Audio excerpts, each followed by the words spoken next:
Plan for some privilege was Because it wasn't 6:30 yet. And look, this is.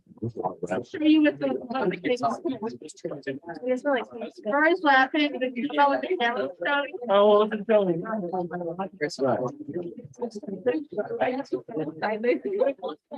Can we get rid of me? You're just gonna have to so what? just move it closer to me. I'm looking for- Oh, yeah. Hide behind the screen here. Oh.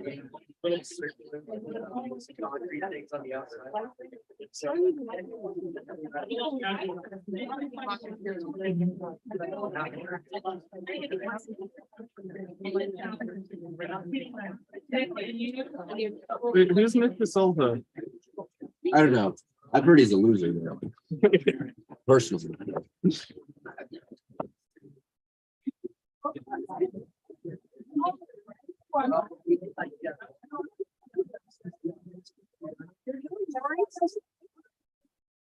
They can what? I'm literally cowering behind the screen. I heard you mess up. Session, right? Elections are canceled. I will tell you, Things back over there. Elections are canceled. I'm confident. I think. So if I ever appear cold, like. How did I say sure? And so. I need like. So don't expect that to happen. Don't expect that to happen. All right. All right. Ready? Yeah. All right. It's all set up.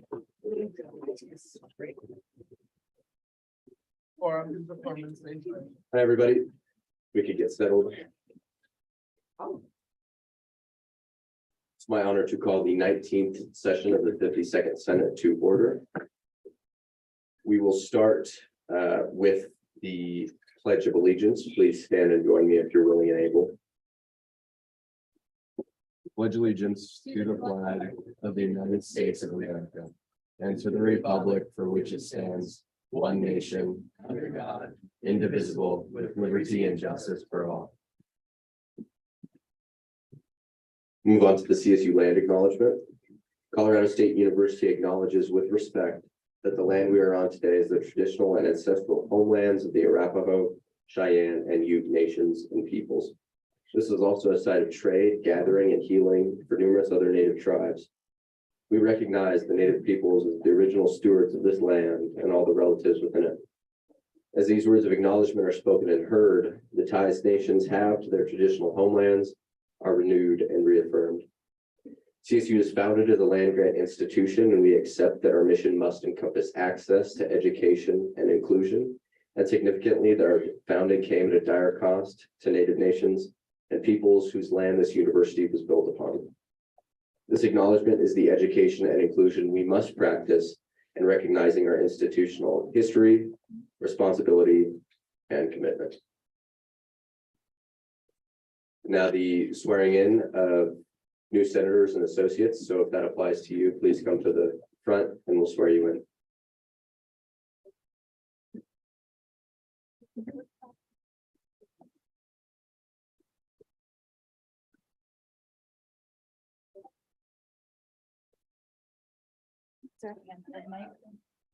Oh, Not yeah. here. It's Full battery too. Why? I had to show follow the lead. I just prepared ahead of time. Okay, ready? I state your name. I sit down for the same thing. Should be. Same thing. I. Yep. I just- I always last name. That's the time. Yeah, it is. Yeah. Speak louder, I guess. I don't know. I state your name. Last name. Do you solemnly swear to defend and uphold Do solemnly swear to defend and uphold the rules and regulations set forth set forth by the Constitution by the Constitution of the Associated Students of Colorado State University, of the Associated Students of Colorado State University, and will rightfully perform the duties of my office and will rightly perform the duties of my office to the best of my ability. to the best of my abilities. Congratulations.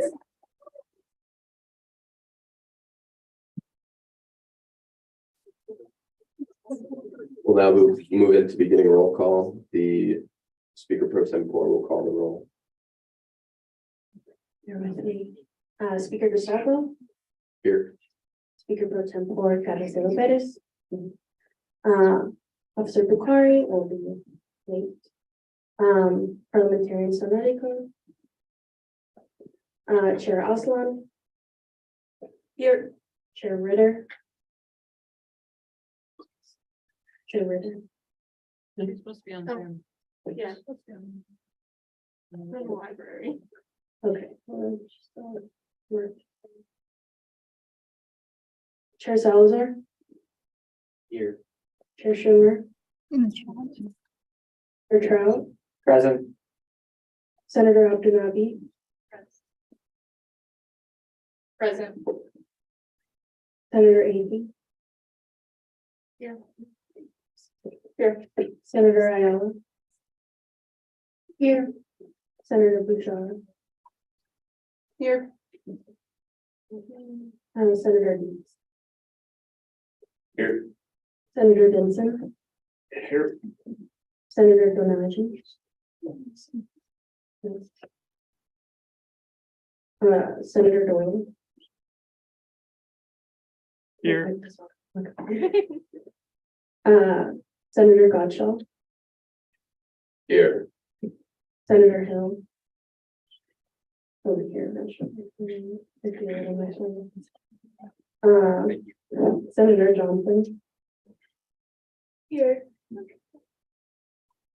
Senator Kelly, Present. Senator Kilburn. Oh, he's excused, I excused him. Senator Kramer. Here. Senator Laffey, Jessica. Present. Senator Laffey and Audrey. Present. Senator Levy. Present. Senator Lowe. Here. Senator Lutz. Here. Senator McCall. Here. Senator McGuire. He is here. He is in a meeting with Alex Silverheart. Senator Mocha. Here. Senator Morgan. Here. Senator Nyambe. Senator Federico. Senator Reed. Here. Senator Reese. Here. Senator Sanchez. Here. Senator Schmidt. Here. Senator Shetty. Here. Senator Sodi. Present. Senator Taylor. Here. Senator Winston. Senator Wright. Present. Associate Barbeau. Here. Associate Barnett. Associate Barron. Here. Associate Barton. Associate Bernard. Associate Chacon. Associate Dakete. And I've never seen him. Associate Hubley. Associate Jacobs. Associate Kelly. Here. Associate Kimberly. Here. Associate Monanti. Here. Associate Perk. Here. Associate Scott Bennett. Here.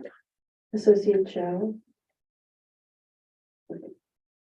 Associate Ben Torres Doxy. Here. I believe there's one person that I did not name because they're pregnant. So can you tell me, your name, your constituency, and, yeah, just your name and your constituency and whether you're an associate or a senator. Simpson, Pride Office Associate.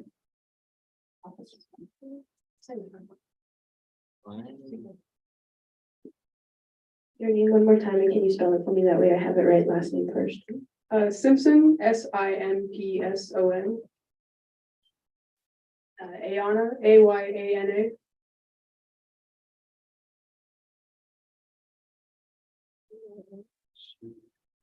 AYANA. Okay, thank you. That's all. Point of information, did you get Trevor? Should double checking that you heard her? She's on the loop. I did not. Yes, she's here.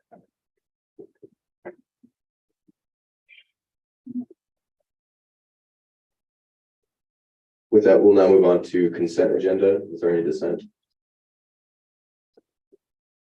Seeing none, we'll move. Yes.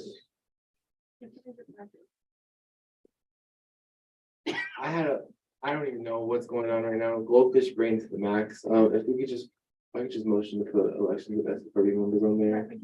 Ratification. Of SFRB members? Yes. Okay. Yes. Yeah, so I guess if you want to make the motion to strike election of parliamentarian on there, I'll amend the And- motion to strike that. And then thank you. Yeah, is there, Seconded. okay, so all those in favor of reflecting that in the agenda, say aye. Aye. All those opposed? Abstentions?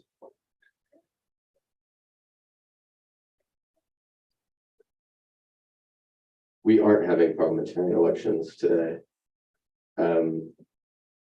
I think the court will talk about it, so I don't want to disclose too much information. But it's a can of worms for sure, so that's all I'll say on the matter. That's putting it lightly there. Yeah, anything else regarding the agenda? No? So with that, we'll move on to gallery input. There is an individual from the gallery who wishes to speak at this time.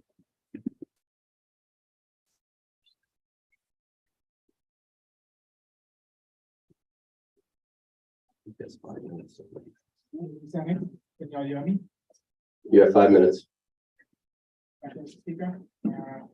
So first of all, I'm here to congratulate you all. The campus is a tad bit more safer. We have 23 more people on this campus that are now CPR AEU certified. So congratulations ASU for doing this feat. We now have built a better rapport with the average student on campus, at least 23 of them. So congratulations. That's just my first part tonight, and I want to emphasize on the changes that we can actually make on campus. I would like for all the senators that have issues of course. Personal privilege, is the microphone on? I can actually hear it. It is, it's just really hard to understand. I don't know if, We do not have another mic. and I don't know how to Can you adjust please that. move your microphone down and close to the alphabet? Because the speakers are on. You don't have to turn it on. Just Okay. like, put the box near the owl. We got it. No. Right, so yes, I would like for all senators that get initially opposed this bill to like reflect on what they achieved by doing that and reflect on what this bill has achieved. So once again, congratulations on that. I can hear it all on Zoom. Point number 2, and I didn't know this was going on because I'm not in Senate anymore. But I did get to know from a senator that came up to me and told me about it, and I was pretty disappointed with the events that happened in the last Senate session. Folks that aren't really associated with the ASCSU came up here, gave a presentation. They didn't have to. They came here because they thought we are relevant and important. Yet our actions towards them is graceful to say the least. I understand that some people had objections to what was going on. But that it does not mean we have to be rude towards them. We can still treat them with respect and ask them questions. Some of those questions make a lot of valid sense. Not gonna lie, it did make a lot of sense. Some concerns were genuine and legitimate, but they didn't warrant to be treated like that. So I would suggest and recommend senators to please treat guests with respect. Right? Point number 3, and I'm assuming the board is going to speak more of this. But what legislative cabinet did with the post of the parliamentarian, it's graceful. You all held someone accountable to something that you don't hold yourselves accountable to. Maybe go ahead, read your job descriptions, see what you need to do, see what you haven't done. And instead of holding someone else that for whatever reason you don't like, I don't know, hold yourselves accountable. I hope this court verdict, court opinion, court review, whatever it is, brings some light to the actions of the ASCSU. And instead of holding other people accountable, we hold ourselves accountable. That's all I'd like to say. Thank you, Mr. Speaker. I yield the rest of my time. Thank you. Great to see former senators back in the chamber. I also want to say something during gallery input. Is the body fine if I just stay up here, or do I have to go back there? Just give up the chairship while you do it. Okay, yeah, so I relinquish chairship, I guess, for the time being. Good clarification. I was informed Senator Hill isn't here, but he informed me today, he was like, after this session, oh, you are? He said, after this session, I will have outlasted him.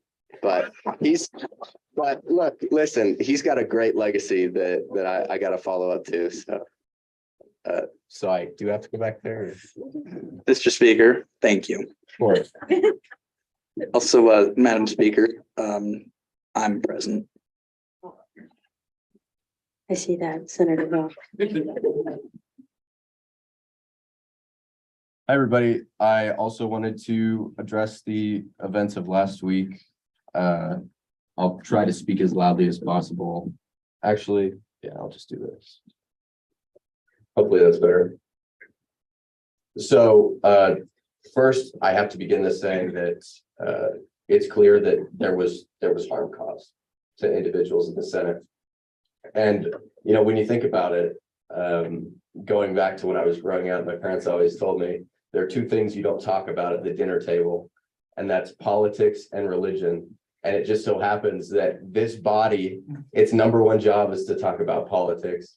And we had a presentation about religion. It's unavoidable. These are loaded conversations with a lot of feelings and emotions deeply embedded that are different for everyone. And so it's a difficult topic to approach and to approach it with grace. So I understand that people in the chamber were rightfully hurt. But we also have to be cognizant of the people who come before us and present, because they were also hurt. If any of you have been up here for ratification before, you understand how nerve-wracking it is, because you're in the hot seat and there are 50 people that are looking at you expecting a certain answer from you. And if they don't get that answer, you know, it may be an issue for certain senators. And so it's a difficult situation to be in. But ultimately, it comes down to professionalism and being able to disagree with grace and humility, because the reality is there are 50 different people in here with 50 different walks of life, with 50 different upbringings. And so when we come together, we have to be cognizant that someone has a different worldview from us, and their worldview is right, because that's what they believe. But your worldview is also right, because that's what you believe. Okay. And so I just want to end it with everyone considering the history of ASCSU. Decades ago, students started this governing body to actively represent students and serve as a voice for students. And ASCSU didn't come onto this campus being respected automatically. Students had to earn that respect. We had to show administration and campus partners that we were serious about the work that we wanted to accomplish. In the following decades, up until recently, communities of color fought tooth and nail to have representation in this body. And I fear that the path that we are on will cause irreparable harm and damage to the organization that I love and care about. And I think it's a massive disservice to the people who came before us, who fought so hard for us to have that opportunity. I love ASCSU and I care about ASCSU, and I hope you care about it as much as I do. And we all have to change. We have to look inside ourselves and ask ourselves what we're doing wrong. Because like I said, if we continue, we will not survive. And the only person that hurts are students. Thank you.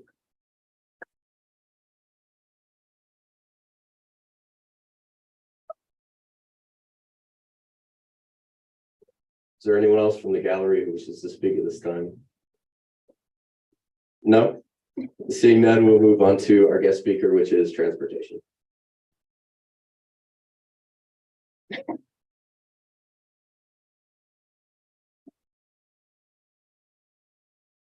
right, can you all hear me if I? The next one. You'll have to use the Okay, mic. all right. I'd probably use this one too. Yeah, I think Since so. it's better, yeah. All right, is that good? All right. Well, I'd like to take 15 minutes or so just to walk you through what we're doing lately in transportation and then open up for questions.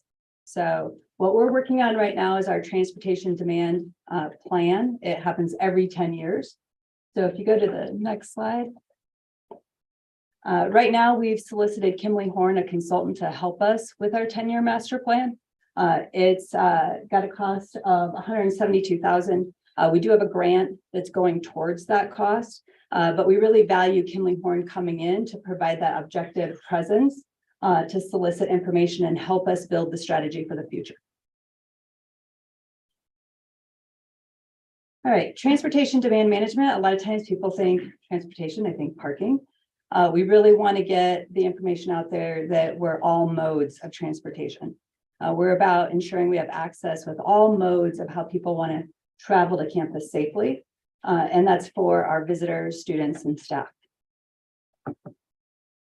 So we're going to walk through some of the planning efforts. We're going to start with infrastructure, and then we're going to move on to permeability and talk about how do we ensure that we're a campus that people feel that we're not a barrier to the community. They can travel safely through our campus. We're going to talk about safety and then prioritizing movement. That's trying to move more people efficiently through our campus because we know we're restricted with boundaries and that it's becoming very congested.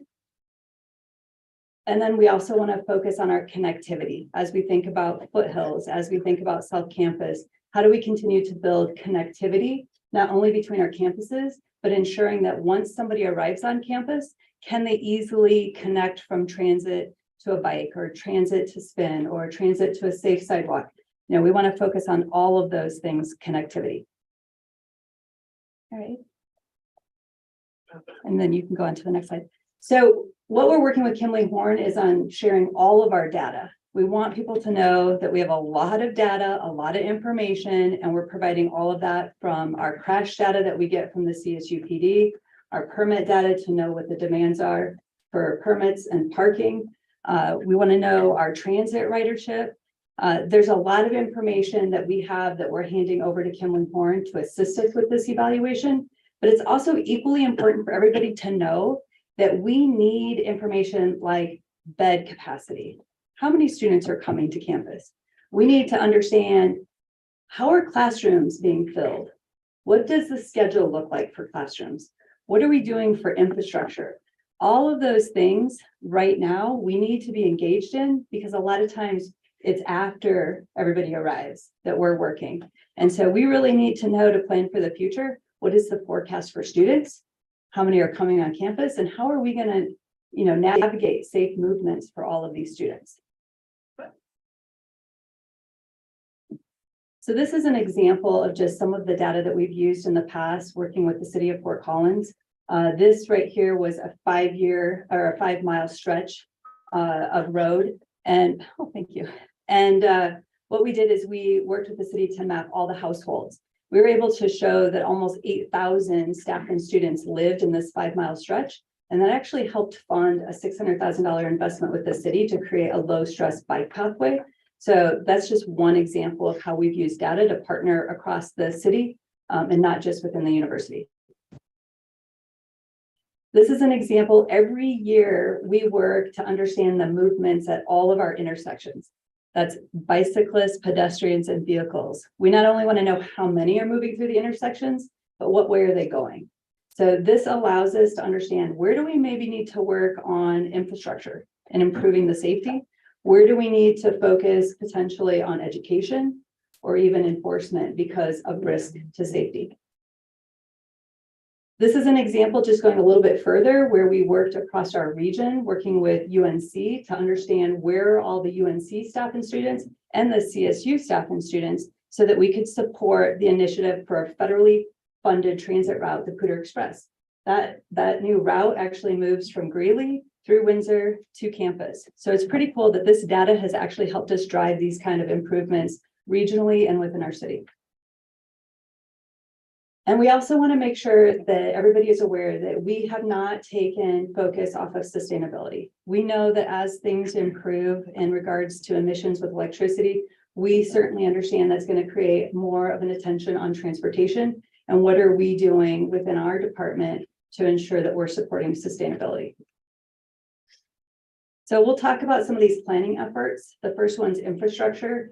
Now, I've only been at CSU for 5 years. I actually came from pharmaceuticals into parking.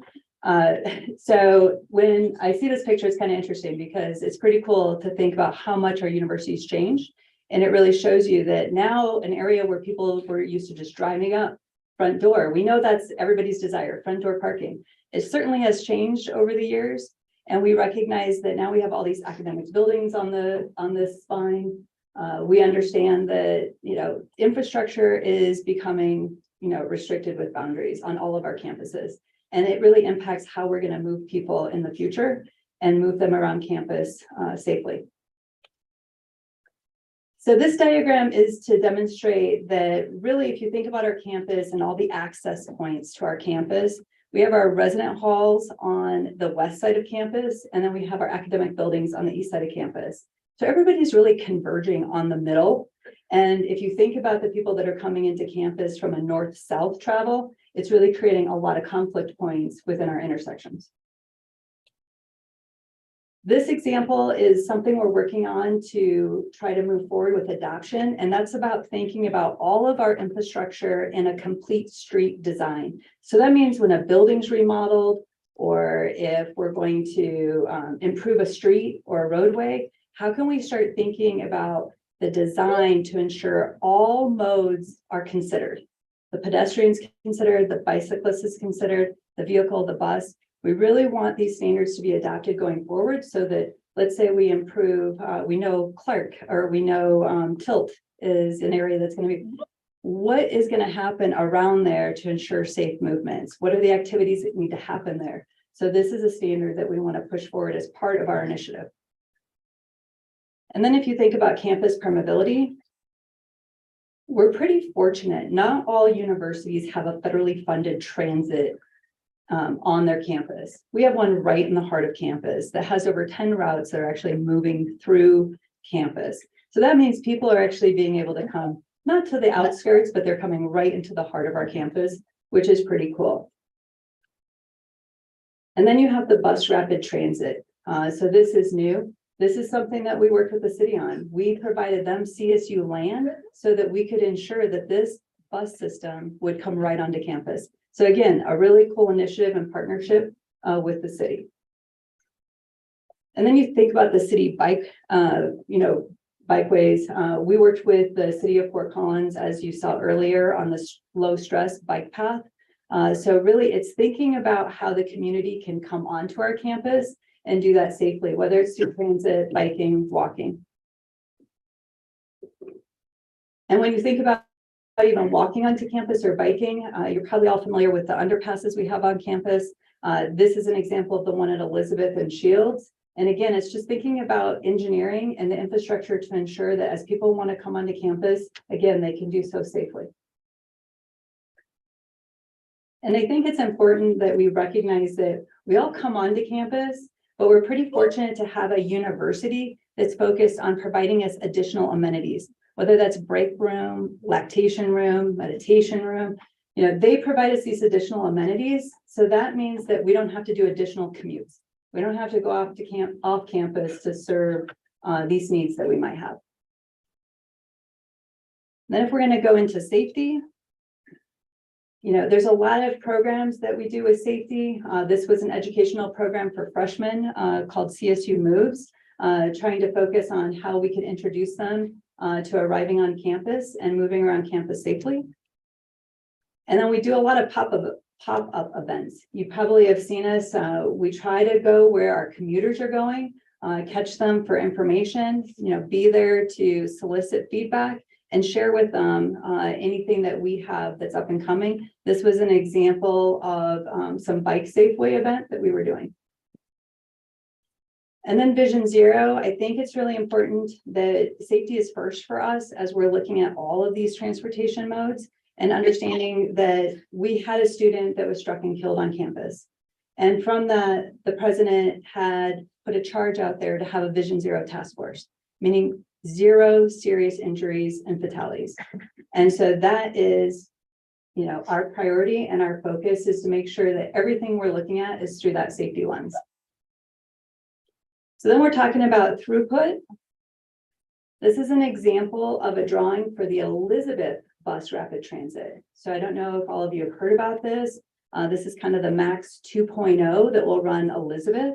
And so this diagram here is pretty cool because it's really taking us to that next level where we're focusing on how can we move more people safely. We already looked and saw how many staff and students live on this stretch of Elizabeth. And so it's really that whole thought of how can we continue to move a lot of people and move them to campus safely without creating the extra congestion. This diagram specifically also has that complete street feel where it shows you where the bus is going to pick up, but it shows you being mindful of making sure the pedestrian and the bicyclists are also considered. So in regards of movement, Foothills campus is one of the newest. We created 2 shuttles out at Foothills campus to focus on moving people between our campuses. They align with 2 routes out of our campus.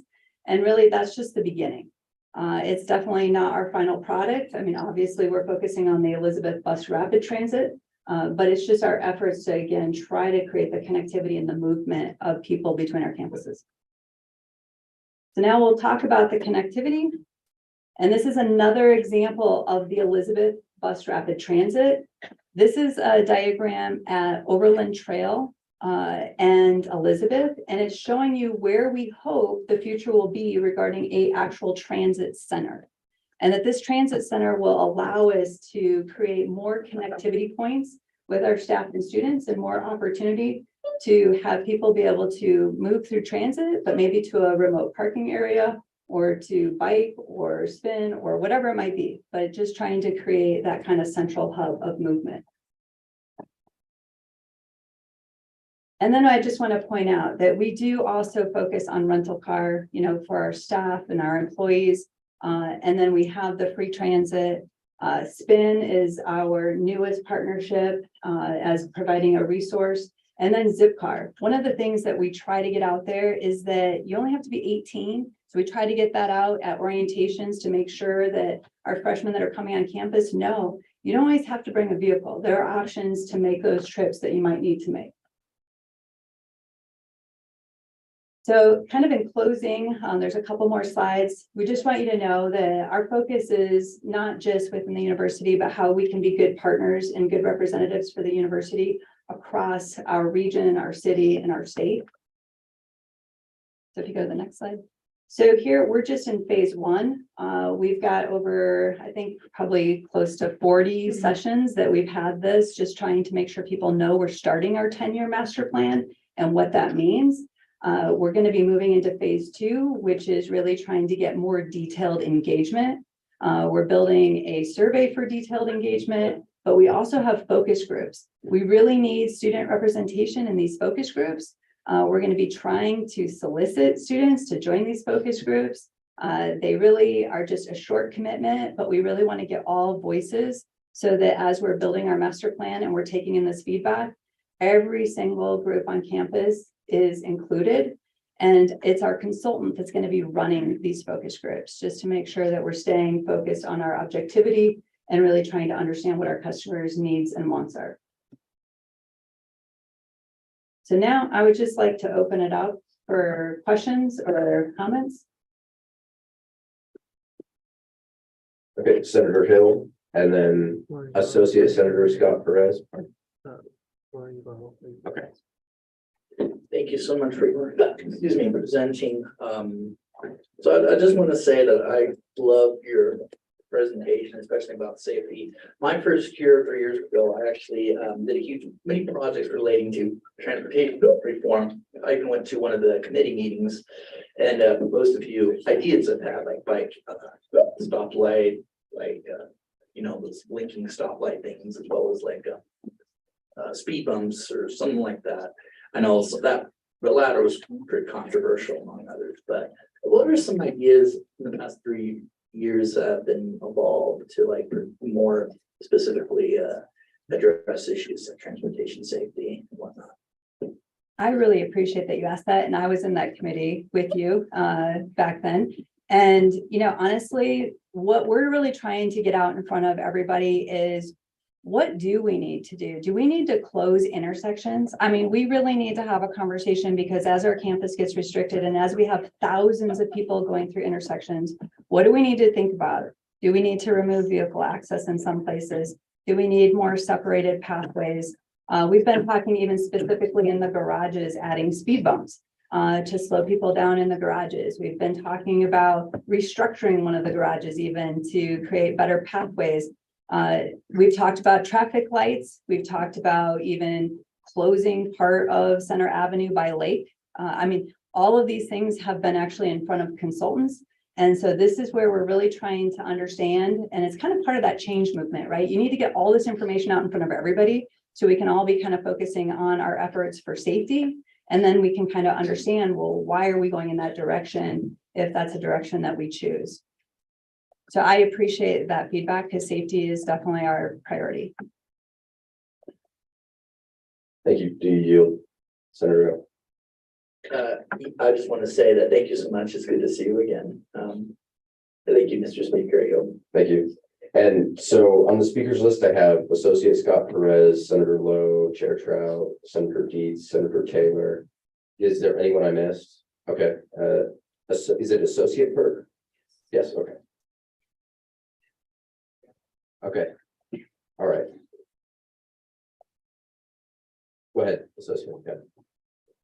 I just wanted to say, thank you for coming out here tonight, and thank you for the presentation. And I just want to say, thank you for all the work you've done. Fort Collins is really lucky to have a pretty good transportation system considering our size in America. There are lots of college towns where it's just giant parking lots and not a lot of these nice greenery areas we have here. But I did want to ask you about the COVID has, greatly affected public transportation. I'm sorry for the COVID question, but and I have noticed there has been some reduction in services, specifically with buses and the workers for bus routes. I was wondering, for the master plan, are there any resolutions or anything to address the that problem? Yeah, again, it's like you're feeding right into all the real priorities that we're talking about in our office, because transit was hit hard by COVID. We're still struggling with 20-minute around the horn bus shuttle, right? And some of the routes that are suspended or they end earlier than planned. So in our initiatives, we are working with transport to understand, do we even have the right routes, like for the campus bus? We're really trying to say, this is the time, the 10-year plan, for us to evaluate what is the need. Are we serving that? Right now, what happens is transport is, I think, only staffed up to 70% in their bus drivers. And so there's a real possibility that they might tell us that, hey, 20 minutes is going to be the case for the fall. But what we want to know in this planning effort is the shuttle set up right? Is that where we sacrifice is the time? Or is it a possibility that we tell transport that, hey, we just need to make connectivity to our campuses? And that's our priority if we have to find a reduction to meet their bus driver shortage. They're working really hard on actually revamping all of their jobs to try to attract bus drivers and try to give them better schedules so they can retain them. But it is something that's a little bit unknown. So what we're trying to do on our end is what do we have control over? And that is, do we have the right routes? Are we, is this right where we need to invest to support our staff and students? And what do we need to change about them? We really do have those decisions that we can make. It might mean we sacrifice on maybe a ride all around the campus. Maybe if we don't get right to the front door. But we're just open to any of those ideas.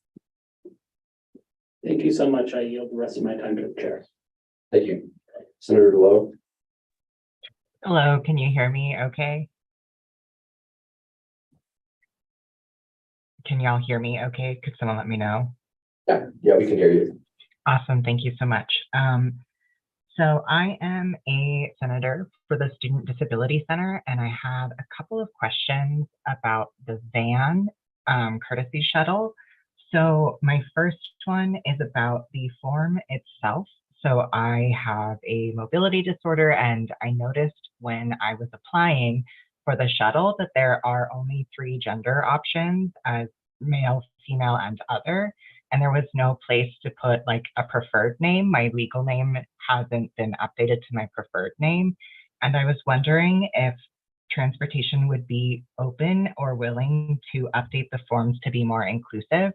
In addition to being disabled, I'm also trans, and the lack of gender options that were affirming to me, and also the place where I couldn't add my preferred name in addition to my legal name, are kind of a barrier right up front. And I know that I have several other people that I represent who would be in a similar place as I am. Would that be something the transportation is willing to update? Yeah, of course. I'm glad you brought that up. We do, Stephanie's in the back of the room taking notes. We'll definitely capture that. And yes, we'll actually get that changed. So I appreciate that you brought it up. Thank you so much. And then I also had another question as well. So I know that the van is being operated through the health center right now, and I know that there is some concern within the SDC and outside of it, just in the people we serve, that it is functioning kind of under a medical model of disability, which just means that it's highly centered around what a doctor says and what a doctor prescribes. And I was wondering if transportation would be open to moving towards a social model of disability, which takes the burden more off of the individual. I know this is a pilot service, but in the future, would that be something that y'all would be willing to explore to kind of help remove some barriers for students, particularly students who might not have access to medical documentation to meet the rigorous standards right now? Yeah, I think the message we want to provide to everybody is we're always open, right? We're always going to be open. And as you mentioned, this is a pilot. This is something that was actually run through the Student Disability Center. So we are just new at trying to learn this. We just got the van, which is something that we purchased, but it's new for us. So I'm glad you recognize that, and we'll definitely know this will have to evolve as we learn. It's hard, as we talked about with transport, to get drivers. So we actually already lost our driver for that. So it's going to take us some learning curve for us to understand how to run this successfully. Whether it's from the form to even what's required. I know I talked to somebody too recently that had a temporary medical disability. So I think we really want to consider, how do we support our students? I think we're just a little new, but we want all the feedback. Awesome, thank you. And you mentioned temporary disabilities as well. I was kind of wondering if there are any plans in the works to provide any kind of transport across campus for students with temporary disabilities. I know that right now it is ski season, and so lots of students are going and hitting the slopes. And I've heard from students personally who are struggling from getting from their dorms at Parmalee Hall to the health center, because there's not a really easy, accessible transportation option for them. And walking that mile on crutches is really difficult. So I was just wondering if there's any plans to kind of help provide transportation for anyone who's kind of struggling with an injury or long-term condition. Yes, I think going forward, we'll be open to how can we best support, I mean, this is one of those things that you start and you hope that you can grow a good system that can support students, with all of these needs that you're referencing. I will tell you right now, I also am just coming off of my own short-term disability, so I get it. I mean, without the horn, I would be nothing, trying to get around campus. So I appreciate that. And I think that our department taking this on was kind of our commitment to say we recognize there's a need to fill. And we certainly hope that we can develop a really good program around this. Awesome. Thank you so much for your time. That was my last question. I yield, Mr. Speaker. Thank you, Chair Trout. Thank you, Mr. Speaker, and thank you for coming tonight. We really appreciate it. I know parking is a pretty big issue on campus, especially with the unexpected boom of students we had this year. Especially for like students who need to commute, as a student who needs to commute here. I know me personally, it's taken me over an hour to find a parking spot. To the point where even looking for either my spot or a paid-up park spot, is really hard, especially throughout the day. So are there any current plans to expand on parking near campus or on campus? And what do those plans look like if there are any? Yeah, so parking's been difficult with the return post-COVID. I'm not gonna lie. It's something that's become really difficult for the office. The transit situation has really impacted us. And the influx of vehicles on campus has really caught us off guard. Now, I think you probably know that we invested about $500,000 last year in the temporary lot where Meridian Village was supposed to be built. That was our effort to really try to recognize that we had to do something quickly. We didn't actually build to the technical terms of a surface condition because that's about $8,000 per space. And we wanted to try to do something more economical because we weren't sure, is this the long term? Is this short term? And we didn't want to be too hasty with that spend because we also know everybody's sensitive about the cost of parking. So we want to balance both sides of that. I mean, sometimes we get asked, hey, we build a parking garage. Well, that's like $25,000 a space. And so we're trying to make sure that being that we're self-funded, how do we think respectfully about the cost of the permit and providing parking, and how can we incentivize the transit or the spin, or how can we balance these initiatives so that we don't have to take on unnecessary costs. So right now we don't have plans to further expand the parking, but what we do have, because we do go around and see that we have inventory, and the difficulty that you bring up is finding the inventory. So we are in the middle of writing an RFP, which is going to go out to launch to get vendors to replace our current technology that we're using. That should actually go out for bid within the next 2 weeks. We've been working on it for like the last 7 months. I didn't know this process was so difficult. But when we go out for bid, we have written a really wide scope that includes looking for vendors that not only replace our current camera system, but help us evaluate how we can connect that to a mobile option, how we can expand payment options, how we can actually start sending wayfinding information so that people know where is the available parking. Because even though sometimes people think that our officers are driving around to issue citations, they're really capturing critical read data. If we can get reads when they enter in each of those slots, we can integrate it with software to be able to communicate outward to people coming to campus. This slot's full, this slot's maybe yellow, it's getting close to full, this slot's wide open. So those are our efforts right now with technology that we're trying to do, just to see if we can improve the utilization of our parking that we have. But it's not out of the question to say, and that we're not considering a garage. We're not really sure when we have to make that next step. We're still waiting to kind of see the transit numbers. Awesome, thank you for that. Just really quick, I also wanted to point it, not really as a question, but something I've noticed. In the parking garage, sometimes the light switches from green to red and sometimes it doesn't. Sometimes it says it's open, but there's a car there that's been there for a while. That's just another thing that popped in my head. I did have one other question.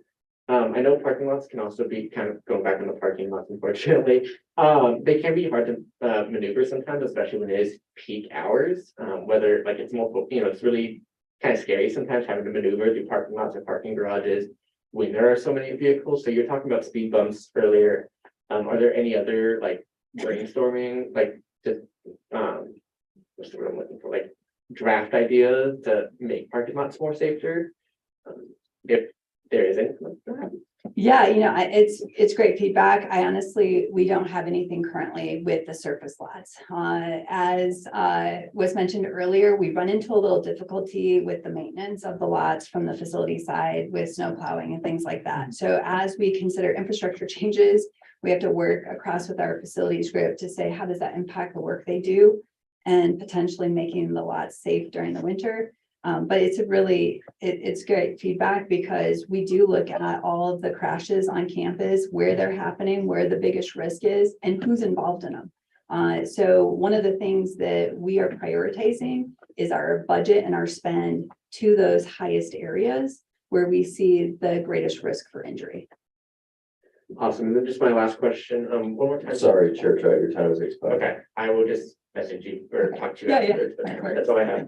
Thank you. Mr. Speaker, I have a motion. Yeah. A motion to exhaust the speakers list due to the limits of time. Okay, is there a second for that motion? Okay, all those in favor of exhausting the speakers list, say aye. Aye. All those opposed, abstentions?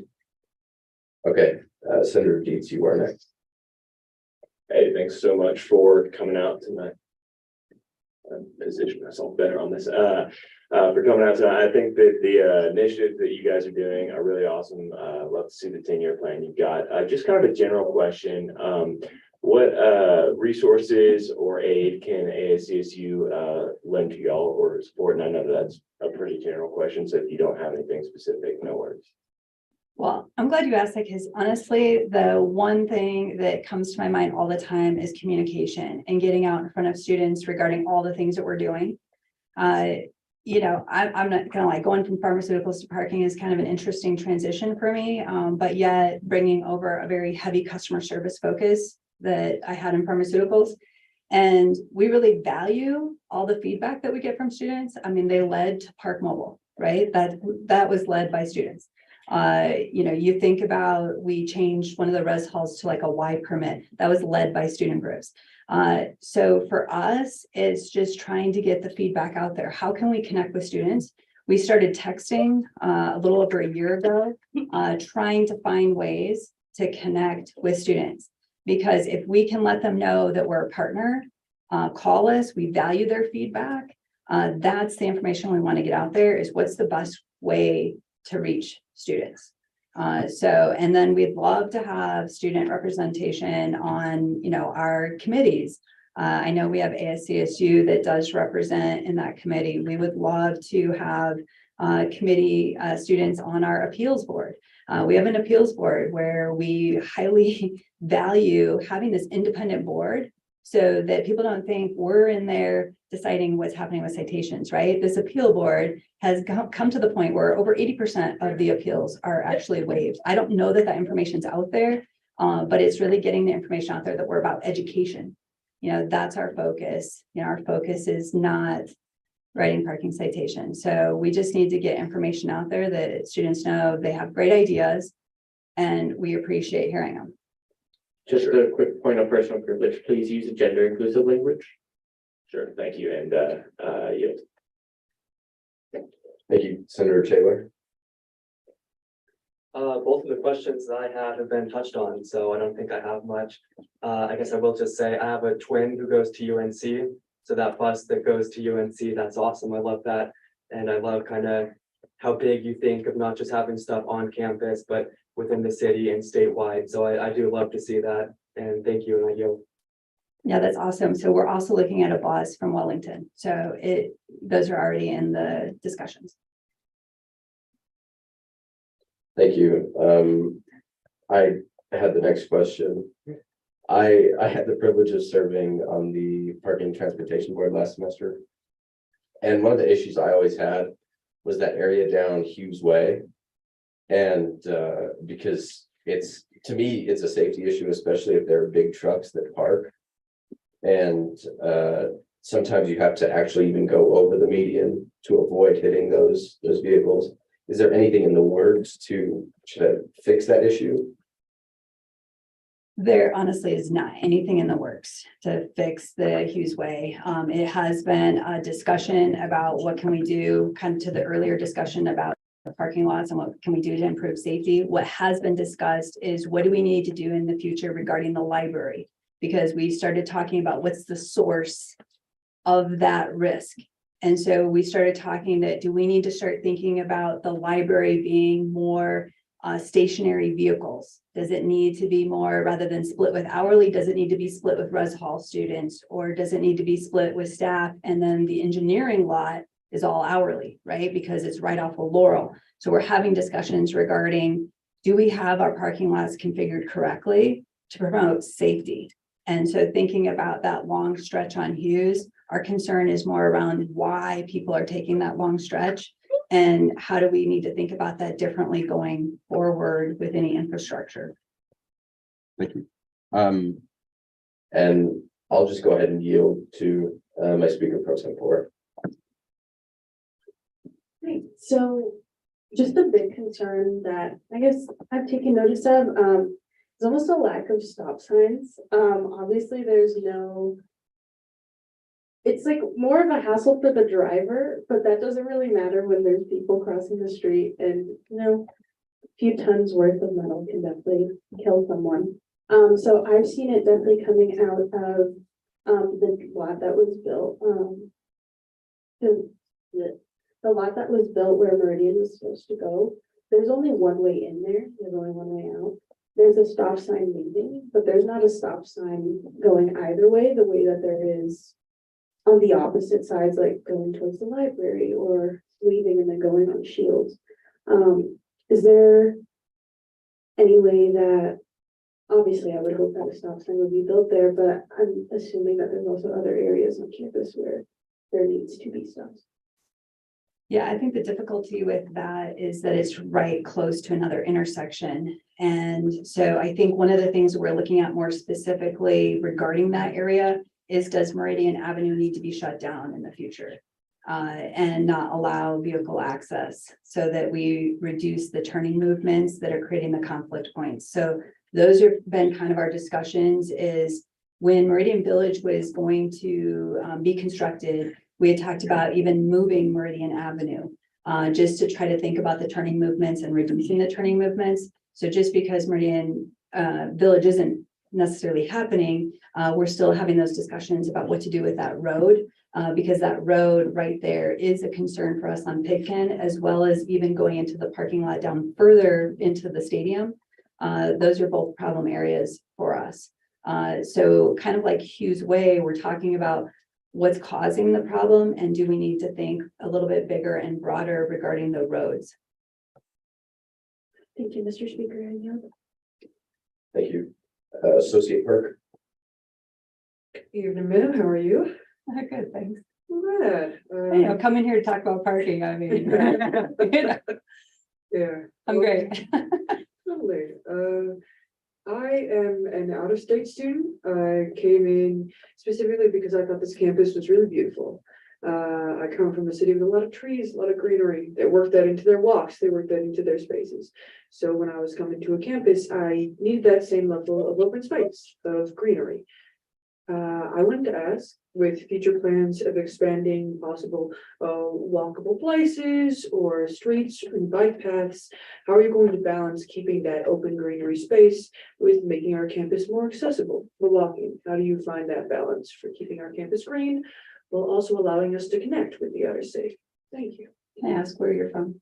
I am from, well, it's mixed. I say I'm from Houston, Texas, because that's where I've lived most of my life, but I'm technically from New Orleans, Louisiana. My mom would kill me if she heard me saying I was from Texas. All right. No, I appreciate that. I have two students of my own that are off and out of state. And Oh, that's so nice. I do appreciate how beautiful CSU is after visiting many campuses. Yeah, it's a struggle. Yeah. So, I think, when we think about how to improve our pedestrian pathways and the walkability, what goes to our mind is the street use. Like I mentioned with Meridian, is we start thinking about how, as we move vehicles to the perimeter, how do we reevaluate even the next mode of transportation like bicyclists? How do we think about, should they be traveling the same paths as pedestrians? So we try to think about, who needs that diagonal direct line? And usually that's always the pedestrian that's number one with in regards to safety and their distance.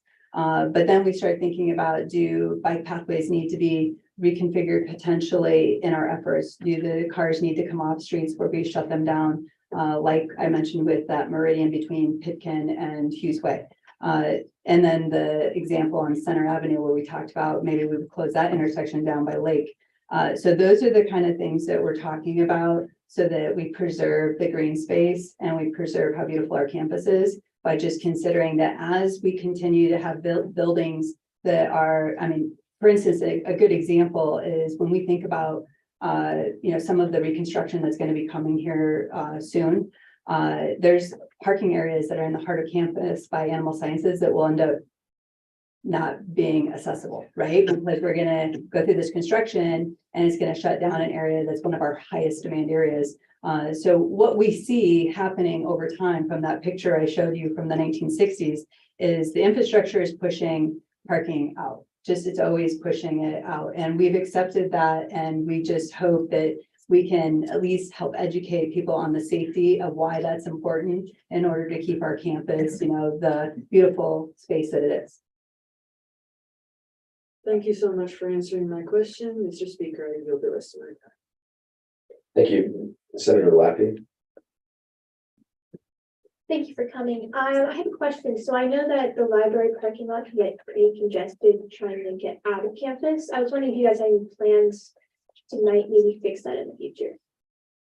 I think if we go back to the data that we talked about, one of the things that we want to be able to do is build a partnership with CSU so that we can understand before the semester starts what's happening with schedules.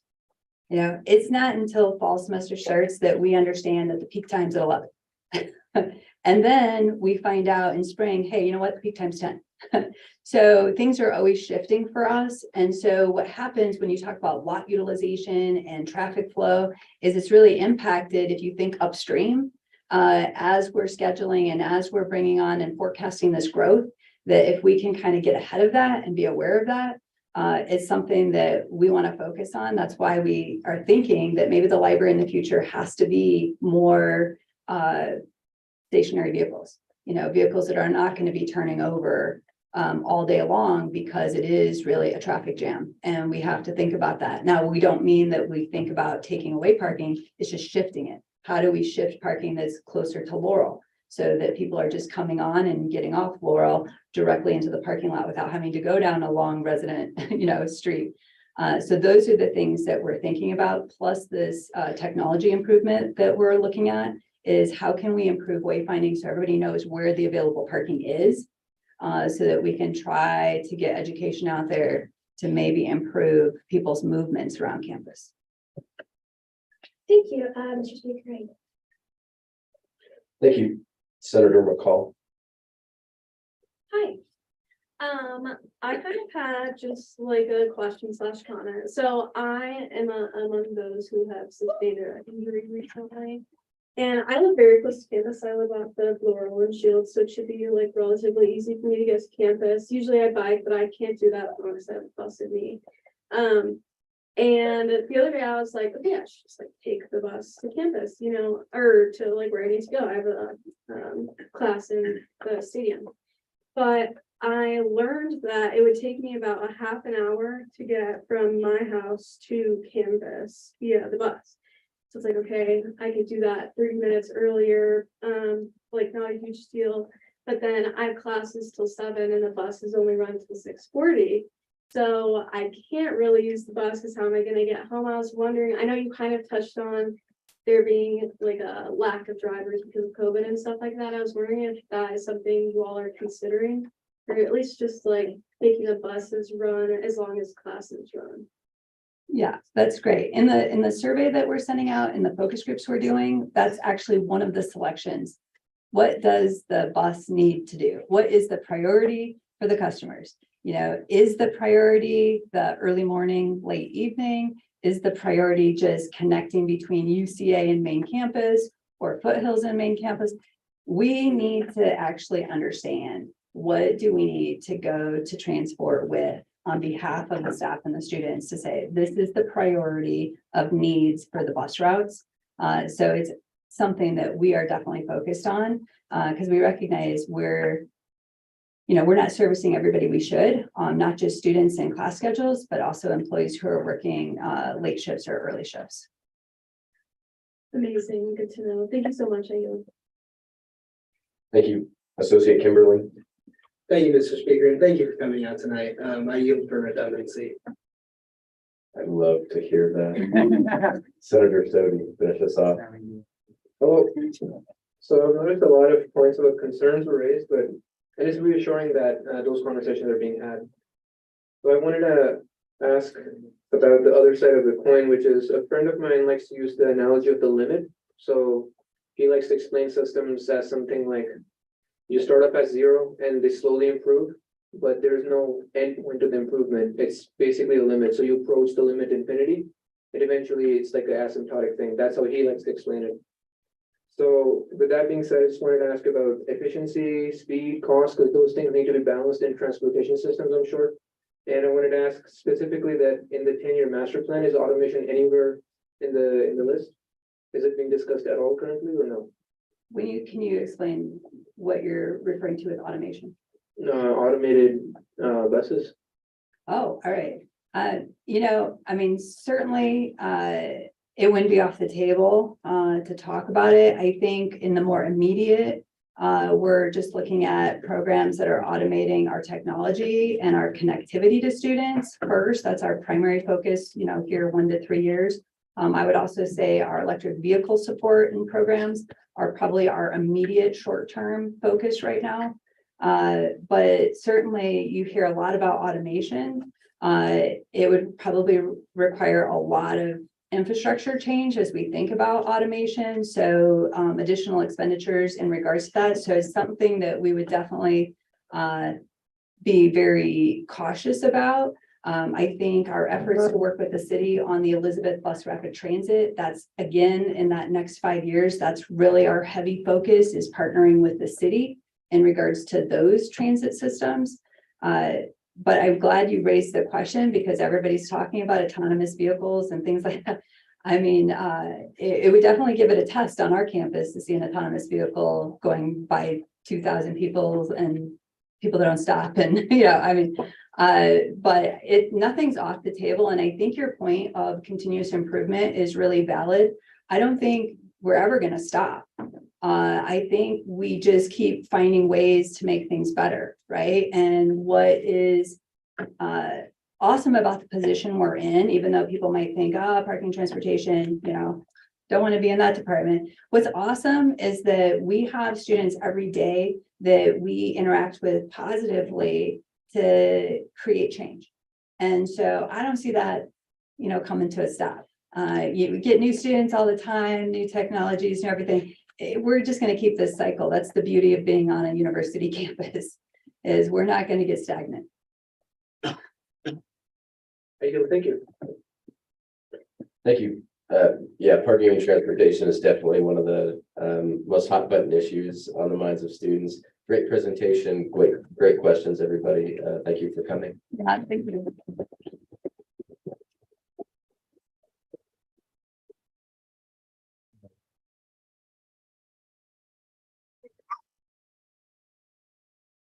Yes, Chair Sullivan. I would like to motion to take the ratification survey off. Okay. So all those in favor of moving of striking SFRB ratification? Wait, sorry, can I resend that motion? Can you just table it till next week? Sure, yes, Thank you. yeah, so, yeah, I'll just table it. Cool. All right, now we'll move on to our executive reports. Is there anyone from the executive branch that wishes to report at this time?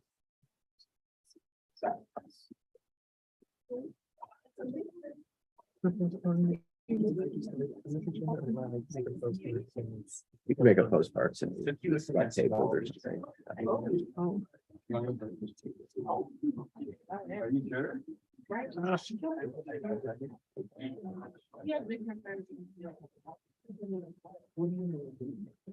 everyone. I'm Reed Vega, your Director of Traditions and Programs. So I just want to take a quick second and celebrate the Rams on Ice event that we had on Monday and Tuesday this week. Thanks for all the volunteers. I really appreciate all your hard work. And then I want to congratulate everyone on our respectful treatment of our guest presenters today. That was really wonderful.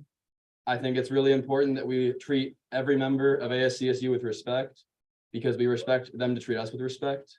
And if we don't respect each other as people, we cannot work together to move forward and constantly improve. Thank you.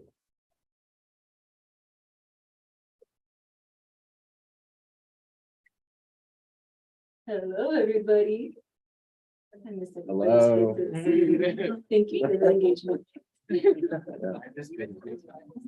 So I'm Sabina Gebru and I'm working currently as the ASCSU Director of Academic Relations in the Executive Department. And I'm coming here tonight with a simple goal, just to ask for volunteers from those of you who are senators in colleges or those of you who are senators in any other places. So I'm gonna have an interactive portion where I'm asking you, if you're not a college senator, to kind of shout out who you are a senator for, so I can write down some things. But I'm here to ask for volunteers for an event that I'm working on with the Office of the Provost.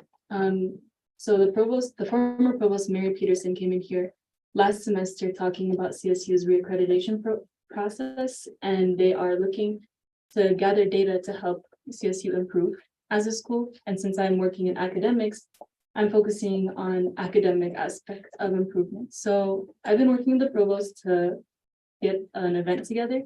Right now, the provost office is looking at gaps in the data from surveys that students have been taking for the past couple of years.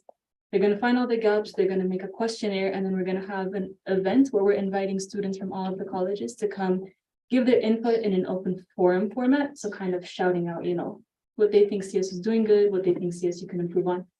And so that's where I need volunteers from each college, senators from each college to help with communications with students in the colleges so that we can make sure engagement is really high, because it's going to be an expensive project and we need as much data as we can to make sure that this project is worth it. So if you are a senator for college, please raise your hand. Are you only asking for senators and not associates? Good point. Also associates too. Thank you. A lot of people. That is a lot of people. Okay. Raise your hand if you are interested in working on a project with the provost office. I guess we could pass around a paper. Would that be That's better for also a you? good idea. Yeah. Thank you. All right, now raise your hand if you are a senator or associate senator for a non-college. Okay, I'm gonna move down the list and then I want y'all to tell me where your senator or associate senator at. I'm gonna start with, You just want our attendance that has all that information with the offices as well. you know what, you're so slick. Thank you. I'm not thinking of it. Okay, well, I'm here to ask for volunteers. If you're interested in volunteering, I will talk to Rob, the rest of the exec, to see if they can count as your office hours for the week. And the event will be taking place shortly after spring break, so kind of on a time crunch. I'm taking care of most of the details, but if you do want to volunteer, just let me know. We'll pass around a piece of paper. My contact will be on that piece of paper. Take a picture or put it in your own email.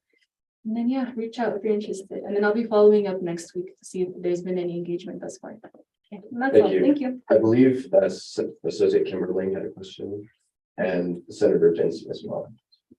Yes, thank you, Mr. Speaker.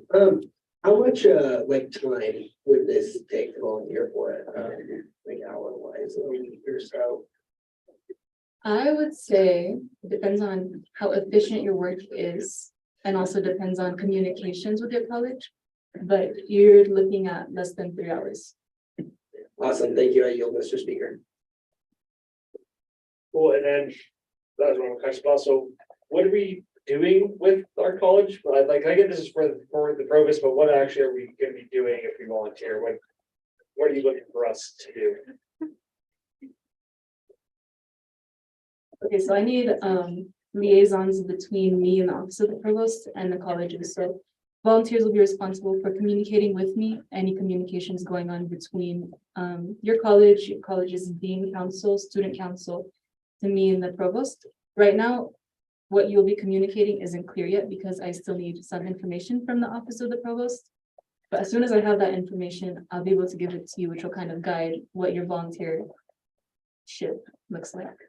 And then some other things, you will also be responsible for finding other volunteers within your college, within the student councils for your college, or other senators that you work with. And I'm asking that each college has a volunteer team of at least 3 people. So that way work is kind of divided up. Because when it's so much of a time crunch, I don't want anyone to work themselves, too much. And the other thing is going to be advertisement. So having somebody who's on top of advertisement with students in the college. Any other questions? No, that next month, maybe, you can whatever. Okay, Senator Ayala, and then I'll get Senator Johnson. Good question. So you said there's like, you need 3 people. Let's say we have people who come to our college council meetings like every week and maybe they want to help with this. Is that okay if I like refer them to you? That is perfect, yes. I'm looking for heads of committees, so there's like 1 point person per college that I'm talking to. So if y'all are interested in being that, let me know too. And then also the other aspect of this that I completely forgot to mention is that this is an open forum event for academics. I'm also working on a separate open forum event for non-academic related ASCSU culture, social programs, student support programs. So that's like the CPS offices and non-traditional student support services on campus. So that's why I asked for non-college senators and associate senators to raise their hands, because that process will look a little bit different and the questionnaire will also look a little bit different. So I'll have more information about that next week. But as of right now, we're just focusing on the college open forum events. Thank you, Senator Johnson. Just to clarify, you need 1 person from every single college? Yes, Okay, 1 person who's like the head of a group of volunteers. all right, sound good. Thank you. Okay. And that sheet's being passed around. Perfect. Thank you all so much.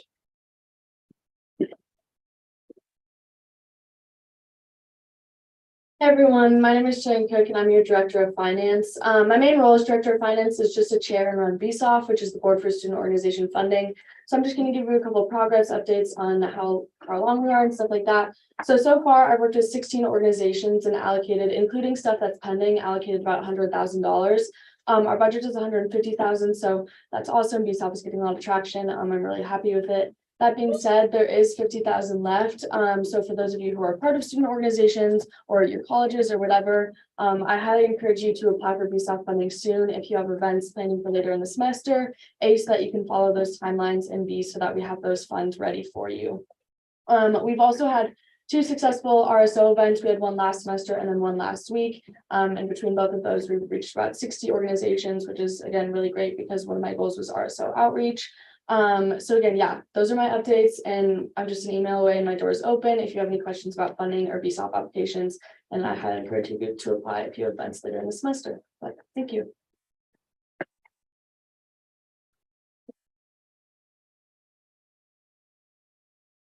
Yes, I'm last Senate. Hello, I'm Jason. I'm your Secretary of State. Just a couple things this evening. First off, the tuition increase protest meeting is tomorrow at 6 p.m. in these Senate chambers. So I would encourage you all to attend.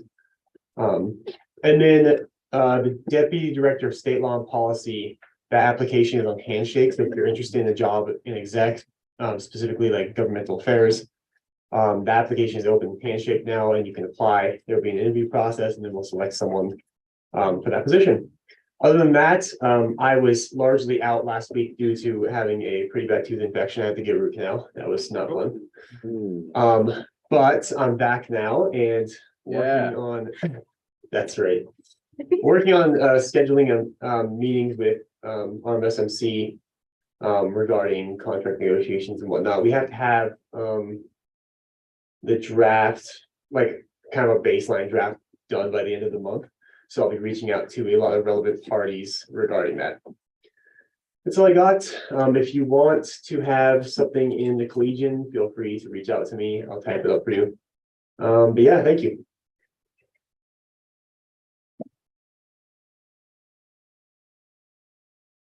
Is there anyone else from the executive branch that wishes to report at this time? No. Seeing none, we'll move on to judicial reports.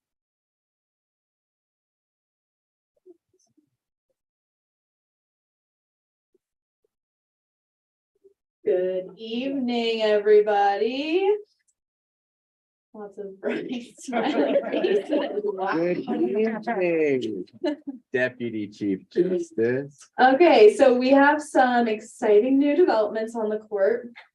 First of all, we're starting an Instagram page because the students on our campus are very informed about the court.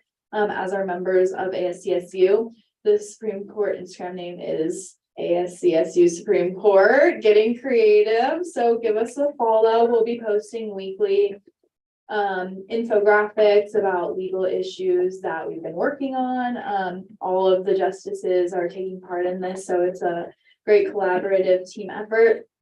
Other than that, I just had a meeting today with CSU Police Chief Jay Callahan, and it was very productive. We were just talking about potential collaborations between our department and his team and what they would like to see out of ASCSU and what we can help them with it from a legal standpoint. So that I have some exciting things to come with that. It literally was like an hour ago. So it's fresh, it's fresh. And then I'm going to turn it over to Elena to talk about coffee with the courts. It's late. It's 7. Okay, so yeah, coffee with the courts tomorrow. I don't know, I haven't seen a whole lot of senators show up, so I gotta represent. But anyways, it's from 1 to 3 and free coffee, free hot chocolate, some Valentine's candy. We do these things just to strengthen inter-branch relations, you know, because we're a unit, you know, we gotta work together, we gotta know each other, we gotta be friendly. So yeah, just show up, be there, be square, stakes. So yeah, 1 to 3. That's all. What day again? Tomorrow. Tomorrow. No. Friday. Information. Are you? I think I learned a lesson. I'm not going to try to engage y'all in conversation. I'm really tired. I'm just up here to announce that the court decided to take a Supreme Court opinion request. The question for that request will be, does a legislative cabinet have the power to terminate the positions of the magistrate positions, so parliamentarian, speaker pro tempore, recruitment retention, etc. And that'll be what we're answering. We'll send out that question specifically again tomorrow through the front desk, so y'all all get a copy of the question per se. And then beyond that, if y'all have any way y'all want us to roll on that, we encourage y'all to write us briefs and to submit that to me before next Tuesday at 6:30 when we start our court proceedings. Do y'all have any questions for me? Perfect. I like it. I hope y'all have a great night.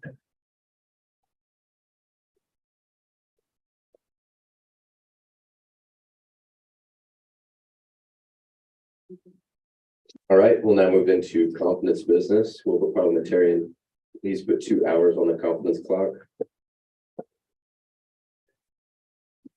We will begin with our new business, which is Bill 5214, funding for the laughter cabinet. If the authors of that bill would like to come up and present. Point of information, Mr. Speakers, the election of Alderman Train on the. No, we struck that. Initially, it was changed to ratification of SFRB member, but we struck that. We tabled that. So we will not be electing a parliamentarian this week or until further notice, pending the Supreme Court opinion.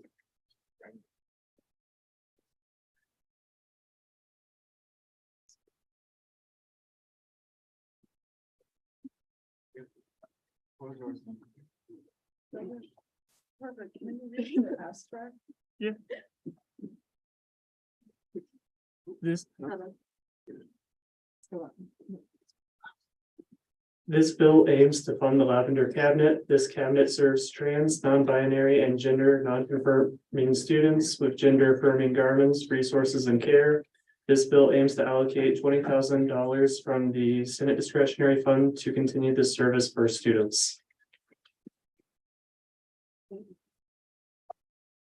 So, guessing the mic, guessing the little mic doesn't work, so we're gonna be sharing this one. So number one, there's kind of like a couple of things for this bill. We want to be able to continue serving our students who need this. Gender affirming garments are a life-saving thing. They have saved lives. There are statistics there that show that they have reduced the instances of suicidal idealization, especially within trans youth. If you would like to take away from there, Ricky? Good evening, y'all. So yeah, so pretty much, just kind of echoing what Chair Aslan said. Not just gender affirming garments, but also just giving students access to really important resources, as far as, like how to get started in their HRT journey. Like honestly and truly, the list just goes on. You name it, and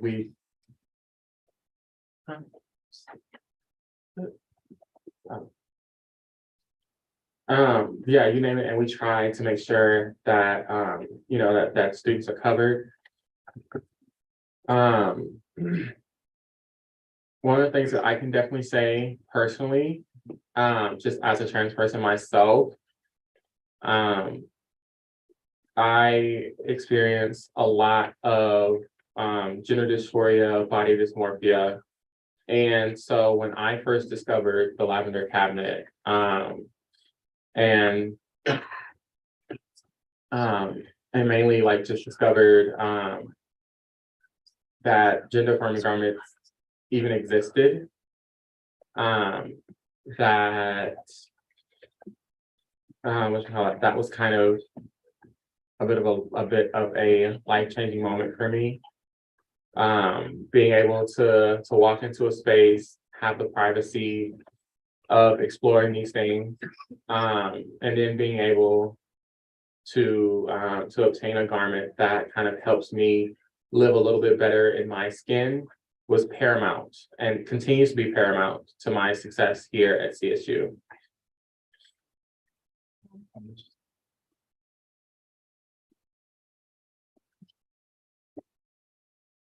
Hi, everybody. Just to give some background about the Lavender Cabinet, we touched base a little bit, but me and Ricky are Pride staff. Ricky focuses mainly on putting things into the Lavender Cabinet. So we have gender affirming garments. We have hygiene products and menstrual products, specifically condoms, tampons, deodorant, toothbrushes, razors, stuff like that. But our main focus is that gender affirming aspect. Recently this last semester, because CSU got an overflow of students that came, we had to put people on the wait list to get these gender affirming garments, and it was a whole load of things. And come to committee because we're gonna talk about it, and yeah, that's all for me, I guess. Real quick, right before we end Q&A, right before we enter Q&A, can I ask the acting parliamentarian to scroll to the bottom where I have some statements given to us from the Health Center's trans healthcare team? And with that, Q&A time. Yeah, we'll just do brief questions. A lot of this we can count out in committee, but if anyone has burning questions they want to ask, Senator Reese. Yes, just for my own personal education, what are gender affirming garments? Yes. So basically, gender affirming garments, like I said, are in a broad sense, they're garments that assist, just assist people with living within their own bodies. So, for example, we offer things like binders, which allow people with breasts to achieve a flatter chest or the appearance of a flatter chest. Alternatively, we have trans tape, which does similarly the same thing. Yeah, it's gender affirming garments is kind of a really broad term for a number of different items, honestly and truly. Okay, thank you. And then where's STEM toys? I see that in one of the whereas clauses. So STEM toys often, they're commonly used by people with ADHD or people with autism. They're meant to help with self-regulation. Oftentimes I know, like, remember on the internet, the poppers, the poppers, they're a very common, sorry, I forgot the name. They're a very common STEM toy that's often used. Senator Athey is representing them. STEM toys are offered, they're offered free through the Pride Center because they are important for our students. They help them self-regulate. This can help them focus better in classes, and this can provide them better, like, academic health. This can provide them better mental health in the long run as well. Perfect. So these the equivalent like a fidget toy, like a fidget spinner. Okay. Yeah, perfect. that's Thanks. exactly what a STEM toy is actually. Gotcha. Perfect. Thank you. I forgot. Examples. Speaker pro tempore.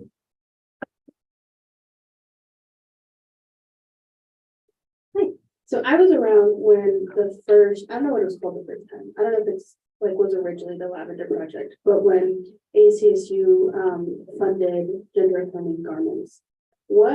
What changes or additions are you wanting to achieve with this bill? I did see that there are more things added. So what are you wanting to add that wasn't in the original bill or that hasn't been seen? So I briefly went over the last bill, but I know ever since that last bill was made, we've added like more gender affirming garments. So now we have packing underwear, binders, we've always had binders, gaffs. We've had trans tape, but we get like the supplies are like everywhere. We get like I don't know how to phrase this without it sounding like not so good, but like body color, like trans tape that matches skin color, skin tone. Thank you. And that's like more of the things that we've added into it and like taking into account. If that makes sense. Yeah, I was just more asking what y'all were wanting to do this time around with this bill, like what else besides the gender affirming garments, like will be able to be funded through the Lavender Project? So we do want to continue with the gender affirming garments. We also want to continue adding more STEM toys, so that way more students can have access to them. I don't know if I'm speaking to this, Mike. I'm sorry. No, you're good. Okay, sweet. We also want to add things for like people with chronic illnesses, so more mask availability. We want to put like a little bit of a sharps container in there so people who have to take testosterone or HRT or even people with diabetes injections have a safe place to dispose of that if they do happen to have to take it within the LSC for like class constraint times. We also want to be able to offer a wider variety of gender affirming care and also a wider variety of hygiene care. We want to be able to offer more menstrual products. We want to be able to offer more like we want to be able to offer more menstrual products. We want to be able to offer more healthcare products in general, like things that like people can find commonly but cannot find with availability because of the cost, kind of. Thank y'all. I yield my time. Thank you, Senator Hill. Thank you, Mr. Speaker. Hi, all. Hope you're having a good night. So I'll bring this bill and it is interesting. Now I want to talk about the $1 billion question, is the 20,000, well, not $1 million, but $20,000 cost. Do you have the first question I have is, did you run through BSOF regarding this? The Pride Center is not a student organization. Okay. Second thing, do you have a cost breakdown of the $20,000?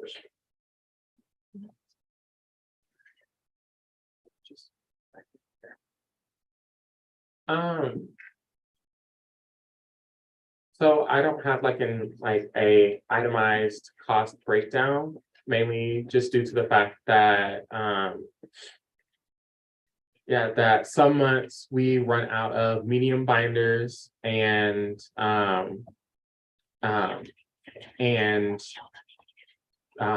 what's that called? And nude colored trans tape. and then other months we run out of gaps really quickly. And so because our, like month to month itemized spending changes, it's kind of a coin toss. I'm also gonna yield to Chair Trout. So typically when we ask for like an itemized list, it's for very specific things. This is just to fund the lavender cabinet as it needs on a case by case basis. That doesn't necessarily mean that it's funding like 20 binders or 20 XYZ. It's just funding that the lavender cabinet can use to restock what they need at that time. So that's why there isn't a breakdown, because they don't know what they're gonna be needing with that budget. Does that answer your question, Senator? Yes, it does. Thank you. I yield.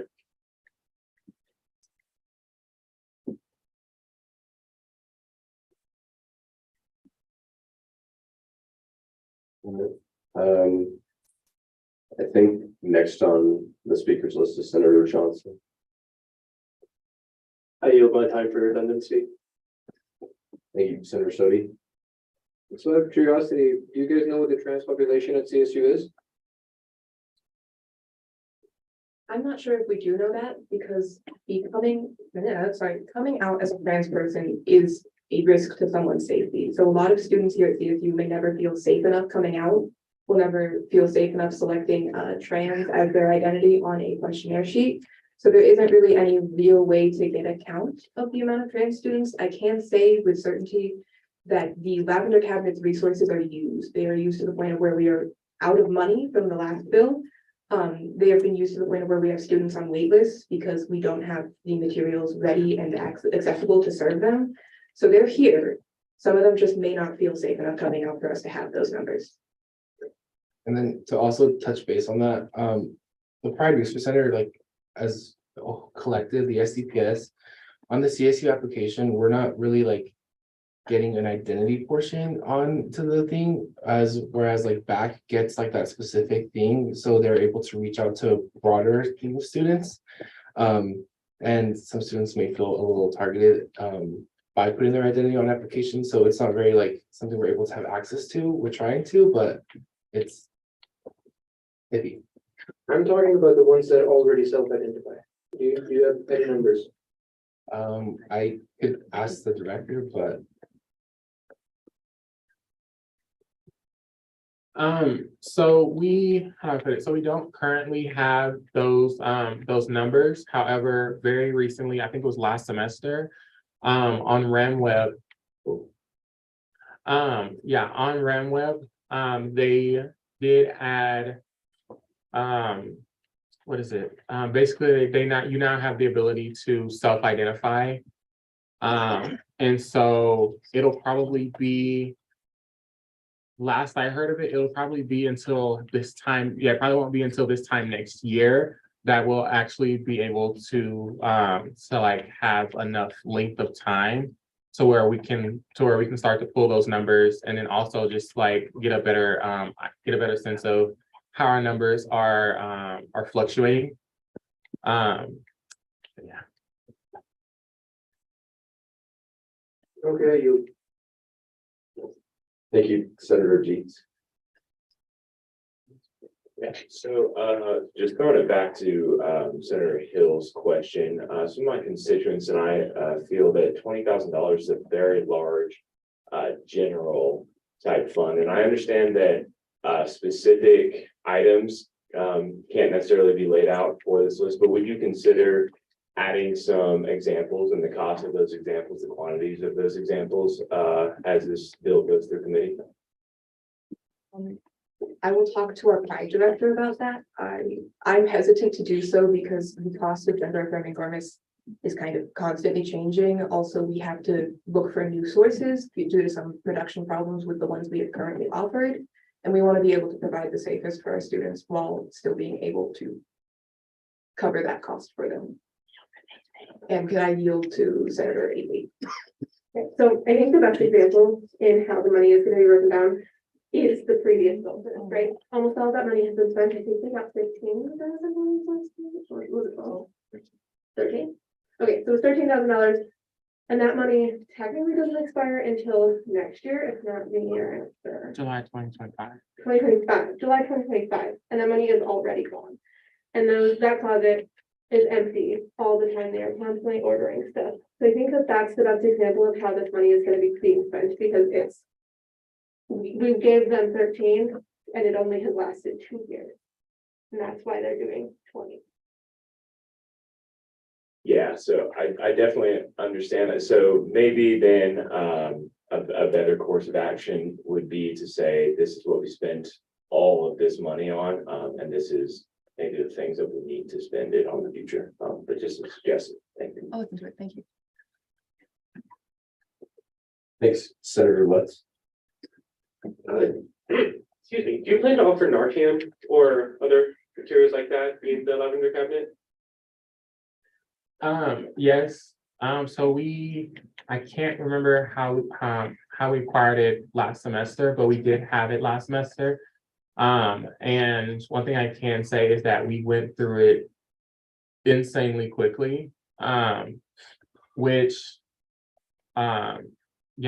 is kind of a little bit alarming and kind of scary.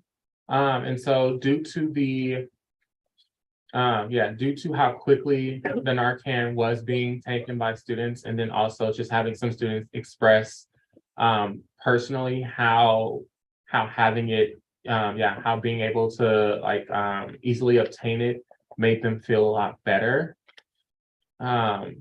Just keeping those in mind, I thought that is a priority of mine moving forward, is to make sure that that Narcan is available for CSU students in the lavender cabinet. All right, I have one more question. Out of curiosity, how does, let's say, someone acquire a chest binder in the lavender cabinet? So I took 2 last year before I bruised my ribs and I'm no longer able to wear a binder. But you kind of just walk in. They have a measurement, they have a measuring tape. They also have a list of here's what the measurements you took are, here's the recommended size for that measurement. And then you kind of just, you take a binder, you try it on, if it fits, it's yours. We do ask that people notify a member of staff, just or even write it down if they don't feel comfortable saying to a member of staff that they have this, that a binder of this size has been taken by a student. That way we are able to restock it essentially. But it's kind of just, you can come in and take it with no questions asked. Thank you, Mr. Speaker, I yield. Thank you, Senator Malcolm. All right, thank you, Mr. Speaker. I definitely like this, and I think that, making sure that people's mental health is a priority is great, and if this helps with that, I'm 100% behind it. My other question is talking about the toys and stuff. As someone who has ADD and a lot of people in that, I know a lot of people in that community, would that be open for people who don't identify in the LGBTQ community? Yes. Okay, Yes, it will be. Yeah, that's awesome. So not only are you helping people of that community, but other communities as well. So I think this is great. I just want to throw this out here. For the SCPS offices, you don't necessarily have to identify with the identity to be with us. You could come in and just be in community. And it's always a fun time in the SCPS offices. There's a lot of events, and we in the Pride Resource Center, if you ever come in, there's a big bucket of STEM toys that you're more than welcome to take. Oh yeah, so continue. Not that. I think also we definitely want to take this time to kind of rethink about how we look at gender dysphoria, because how do I put it? Because typically gender dysphoria is highlighted in trans individuals, but definitely recognizing that cisgender meaning you identify with the gender you were assigned at birth. But cisgender individuals also experience gender dysphoria. It just looks a bit different and it's not highlighted as much. But we do take that into account. And so as one of the people who directly run the cabinet, I can definitely say that you do not have to identify as LGBT to come in and utilize any of the services. Awesome. Thank you all so much. I yield. Thanks, Senator Gottschall. So just a quick clarification, it was mentioned that the current funds from 2 years ago are expired completely. They are not expired, they are out. Right? Yeah. Okay. And then, there's like from my understanding, there's like a closet, and that's where the items are stocked, and that's also currently empty. So we were able to use the last bit of, the last little bit of the money to kind of restock it. Prior to, actually, no, it was like a couple of weeks after, the semester restarted. So currently we have things in there. But I can definitely tell you, as someone who has to meticulously keep track of the inventory, things are going just as, if not quicker than they went last semester. Okay, and then, when Senator Athey was giving us like how we found that $20,000 number for this, she mentioned that things are being ordered still. How is that being funded currently?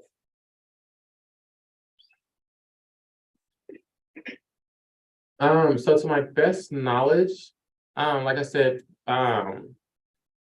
everything that kind of has been, that has been ordered up until this point, has come out of that fund. Yeah,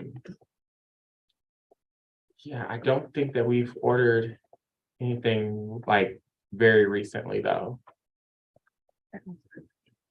I also have not heard of new orders being made, so I'm not sure. Okay, I just wanted to clarify that point then. I noticed that it says to 2028 in this bill. What are you guys, like, do you have a plan just in case the funds run out before 2028? I think the plan, if the funds run out before 2028, is to come back to Senate. I don't know, I need to talk to our director, Maggie Hendrickson, a little bit more, see where they are willing to move that sunset clause. But if the funds do run out before that sunset clause, I think one of the only avenues for this funding is ASCSU.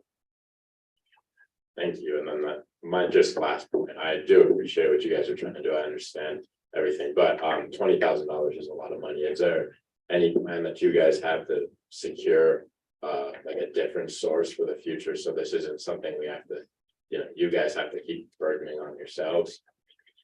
Point of personal privilege, y'all, please be using gender inclusive language. You guys is not gender inclusive language. My bad. I think the purpose, one of the biggest purposes for that long extended in the high price point that we're asking for, and the long extended sunset clause, is so we can look into other avenues without running out of our funding. But yeah. Cool, thank you. And you. Thanks. There are two senators on the secondary speakers list. I promise I'm not ignoring you. Associate Scott Perez.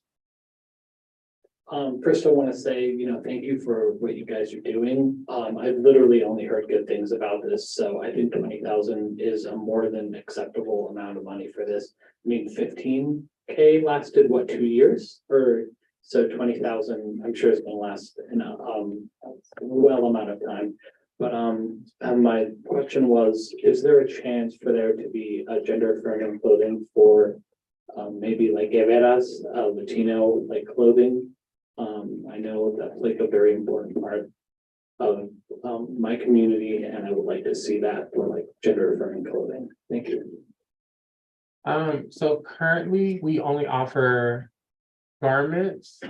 So typically garments are worn under the clothes and aren't typically visible.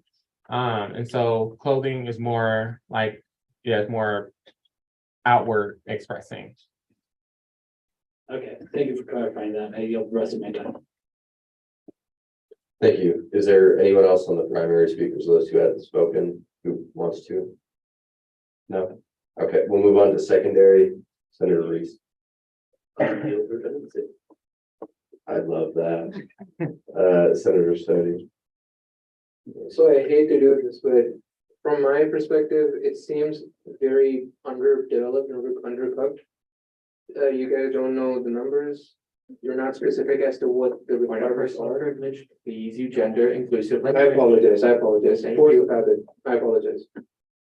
So that I urge y'all to be a little bit more specific. I really want to say yes, you know, but just, we need more data. We need just more time to cook it a little bit. Thank you. This Q&A. Yeah, also, these things can be hashed out in committee as well. But again, I think these are good things to bring up ideas and such. But again, this is a Q&A period.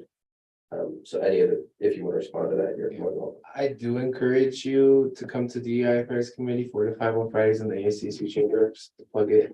I will be in budgetary tomorrow from 3:30 to 4:30, right?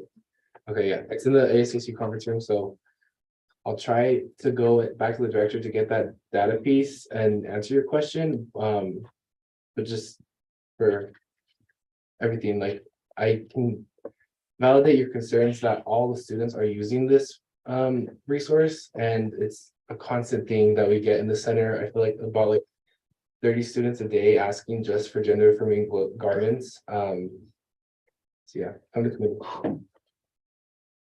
Also, we can endeavor to find that data for you, but there is a high possibility that it's not accessible due to the nature of a lot of trans students not wanting to disclose their identity for their own personal safety.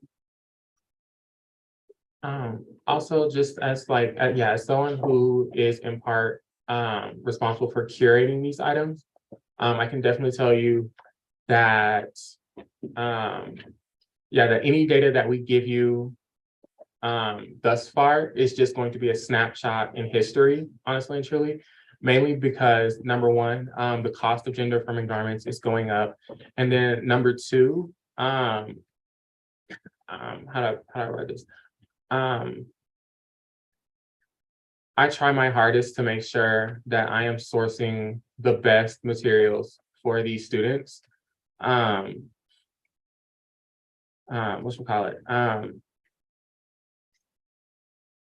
The use of gender affirming garments, like we said before, does save lives, but there are also complications around them, such as you cannot wear a binder for too long, or go swimming in it. You can damage your ribs doing that. You cannot wear a gaff for extended periods of time.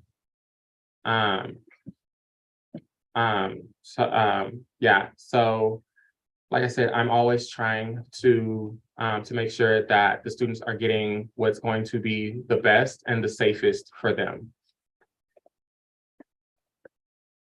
Thank you, Speaker for some board. A bigger issue that I see within the university is how underfunded SDPS offices are. Because you would think that you as students wouldn't have to come here and ask us for money, but that the university would have already given it to those SDPS offices that do need them. And proportionately, there are many SDPS offices that are severely underfunded.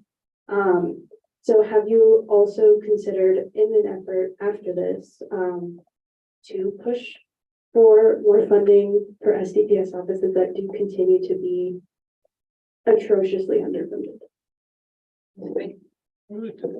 I do believe our director, Maggie Hendrickson, is working on trying to procure funding from sources that are ASCSU, which is student fees, because the SDPS offices do provide an invaluable service to the student body of CSU. So a lot of the directors are working on trying to find alternative sources of funding that aren't ASCSU. No one else has anything I know. Thanks. And a lot of points were brought up about the $20,000 and that being a jarring number. We still have quite a bit in our budget. We have about 6 solid Senate sessions left. So if there's anyone out there that feels that they could utilize money in a positive way, please write a bill and allocate money towards that. Thank you. I will send this bill to DEI Affairs Committee, Budgetary, and University Affairs.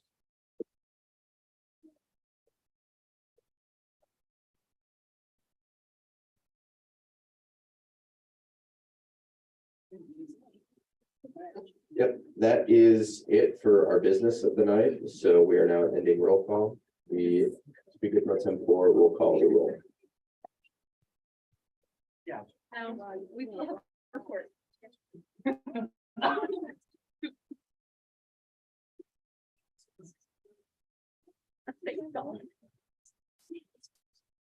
Delete.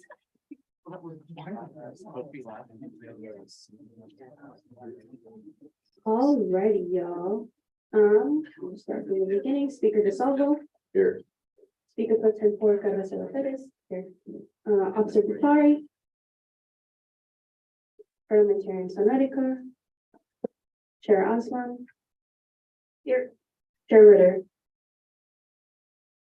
Chair Ritter. Here. Chair Salazar. Salazar, sorry. It was just a slip of the tongue. Interesting.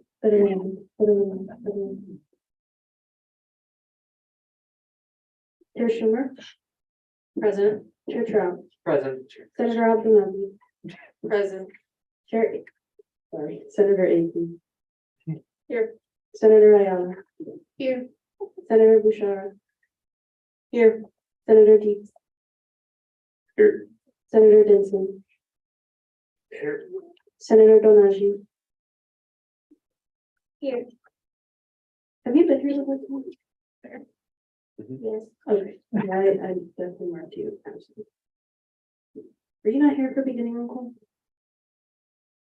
No, I missed the bus. Okay. We just had transportation. Ironic. Senator Doyle. Here. Senator Gottschall. Here. Senator Hill. Here. Senator Johnson. Here. Senator Kelly. Here. Point of order, we have two Senator Johnsons. Yes, but one of them is an associate and the other is a senator. Both are senators. Point of order, they're both senators. I heard, Senator Johnson McAllister. Here. Okay. Senator Kelly. Here. Senator Kilburn. Yeah, both of them are senators. I don't know if you heard that. Yes, oh my. Senator Kilburn. Oh, wait, no, he didn't excuse, I excused him. I keep forgetting that I excused him. Senator Kramer. Here. Senator Jessica Laffey. Present. Senator Audrey Laffey. Present. Senator Leahy. Good night. Senator Lowe. Thank you. Senator Lowe. They're here. Here. Yes. I was waiting to hear from them. Senator Lutz. Here. Senator McCall. Here. Senator Melchior. Here. Senator Melka. Here. Senator Morgan. Here. Senator Nyambe. Senator Federici. Here. Senator Reed. Here. Senator Reese. Here. Senator Sanchez. Here.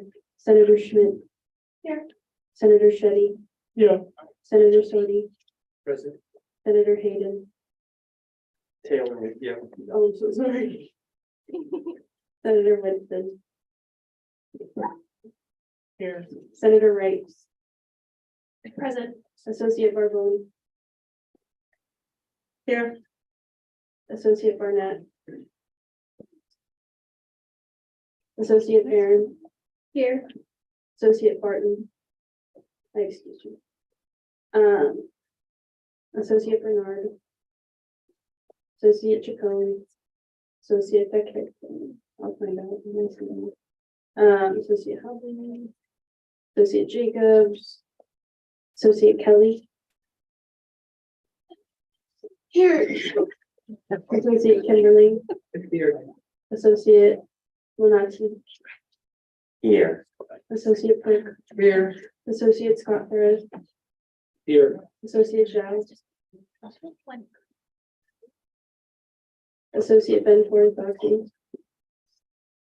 Associate Simpson. I see you. That's why I like look over here. Perfect. Is there anyone that I missed? I missed one thing. You missed me. Okay. My apologies, Joe. I would never. Did you get Associate Senator Simpson? Yes, I okay. Sorry, I wasn't paying attention. Senator. You should have. Oh, I'm home. Is there anyone else that I missed? You have like 10 minutes left. 15. Yeah, we're doing reports. We haven't been able to do reports in eons. So please, it'll take like 10 minutes. Sammy's report. It's for We'll do caucus reports first. Women's caucus. Hi, all. Women's Caucus still stands Tuesday nights, 4 p.m. to 5 p.m. I've been rotating all of the offices. I had visited the ALVS, and then last week, or this week, I should say, I went to BAC and they had the Real Talk, which was super cool. They served hot wings, which was really fun. I didn't want to take up too much space, so I let them have their time and continued my work in the ASCSU front office. Again, come hang out, talk about your issues, talk about your triumphs. Have a good night. Thank you. Committee reports, internal. Hello, it's been a long while, so. Internal Affairs has finished its workload. It's surprising to say somehow, but we somehow got through 4 documents within 2 committee sessions, so I'm very proud of my committee. They have all been sent to the Speaker Pro Tem Board for Conference Committee. Thank you so much, Speaker Pro Tem Board, also, on a mildly more serious note, as a member of Senate leadership, I would like to issue an apology to the Senate space for my behavior at last week's session. While I do not rescind my statements or my questions, I apologize for my tone. I am a member of leadership within this space. It is one of my responsibilities to uphold a tone that is welcoming to our guest speakers, and I failed in doing so. And I'm sorry for creating an environment within our Senate that may have made people feel threatened, that definitely worsened the mental health of some members of our Senate space, and for not acting as I should have as a member of Senate leadership. And for that, I am sorry. Thank you, Mr. Speaker. I yield.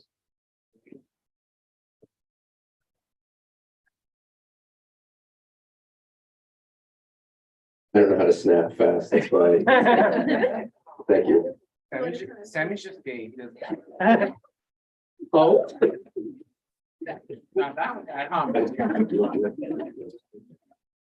I don't know how to respond to that. University affairs.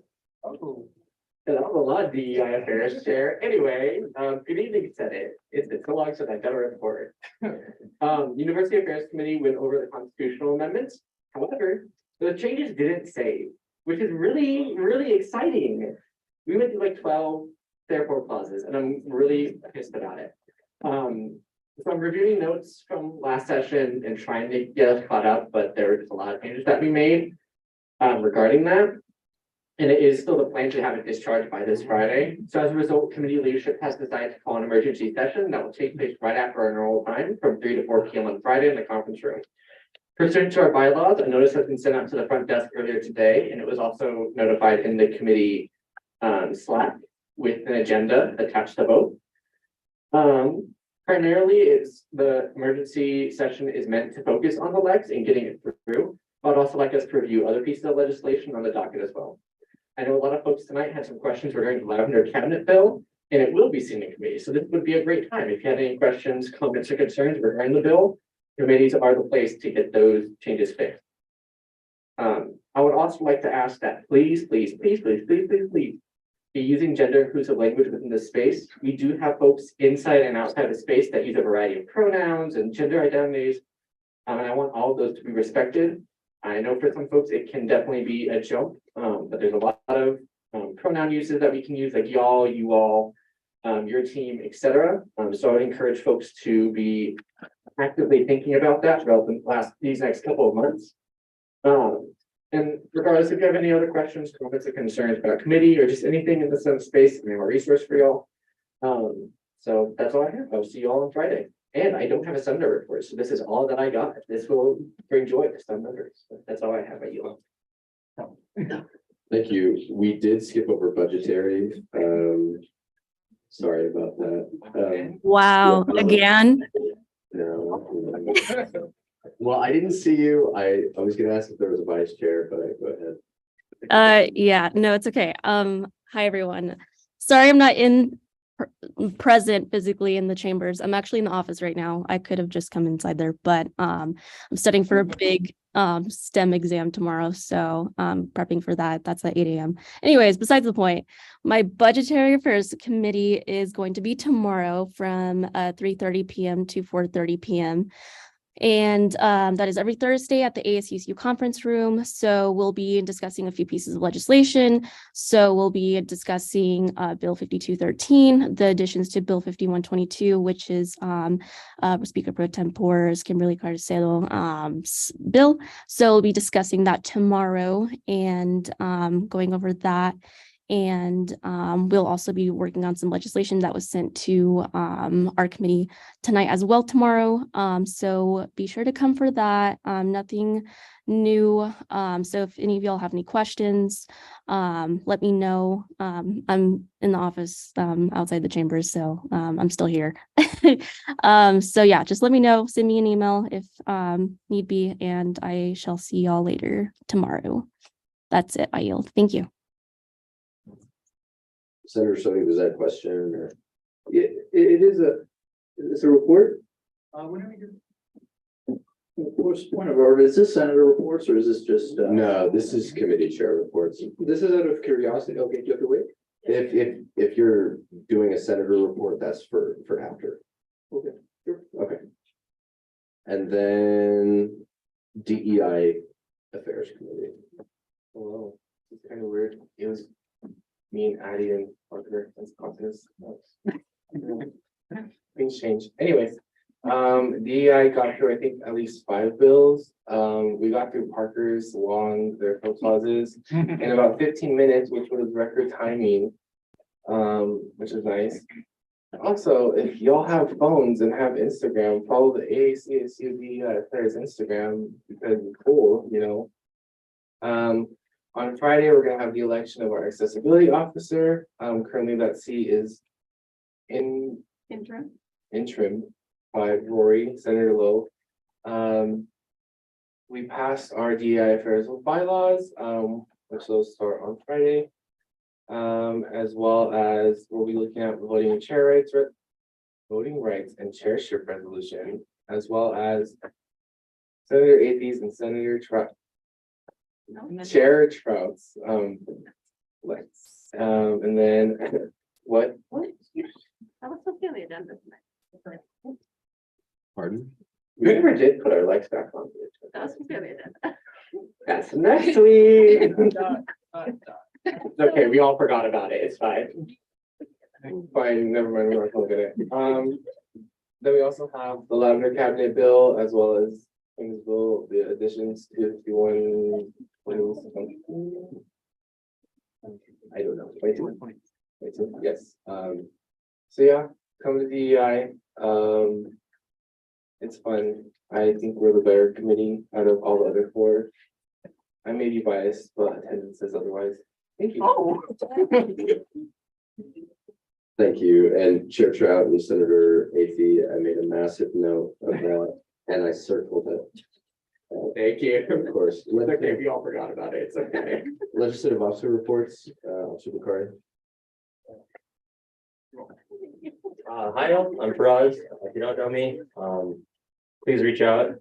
I'm your recruitment and retention officer. And I'd like to also thank you all in this space for coming out. This is probably the most turnout we've had in how long? Wow. I'd also like to thank you all for reaching out and being more proactive with your attendance. That can be like showing out like, yeah, that's all her. But we've been working hard to maintain attendance and make sure people are in this space because nothing gets done if you're not in the space. So thank you for coming and also attending committees. We will also be collecting those reports. Moving on, let's see, what have I done around campus? We went to the Billy Seals. Bobby Shine.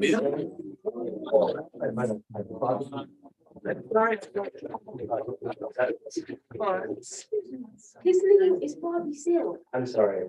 I gave that was wrong. And that's a great speaker presentation. And I went there with him and we had a great time. Unfortunately, it was cut off short. But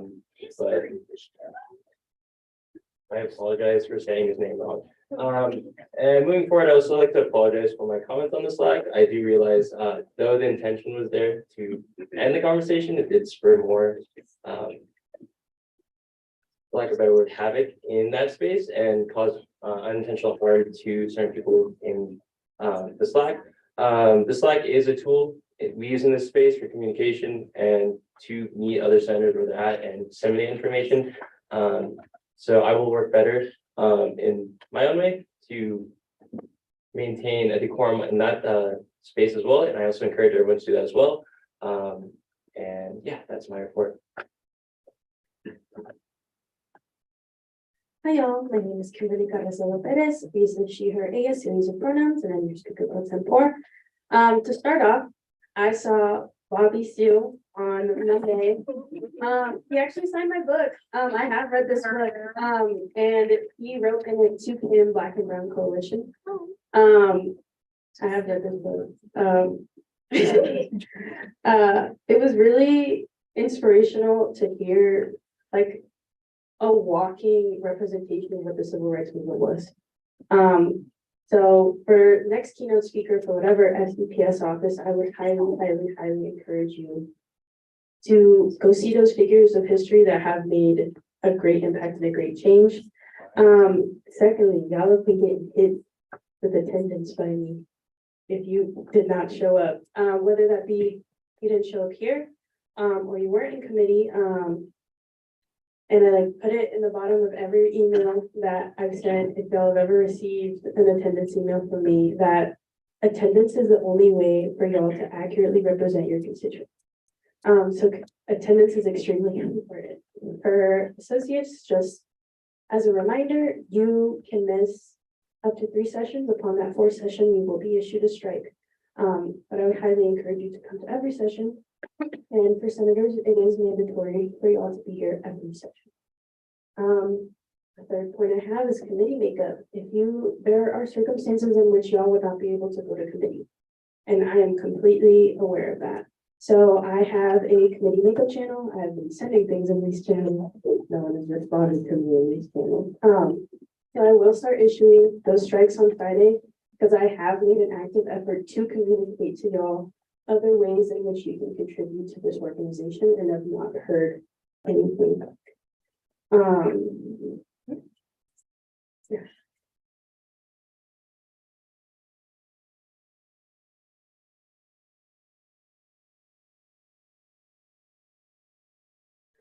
One said, I am currently working some time, but I am working on getting it done. Let's see what else. Oh, I met with New Era Colorado on Monday. If you're not too familiar with what New Era Colorado is, they're a nonprofit organization that aims to uplifting youth voices in politics.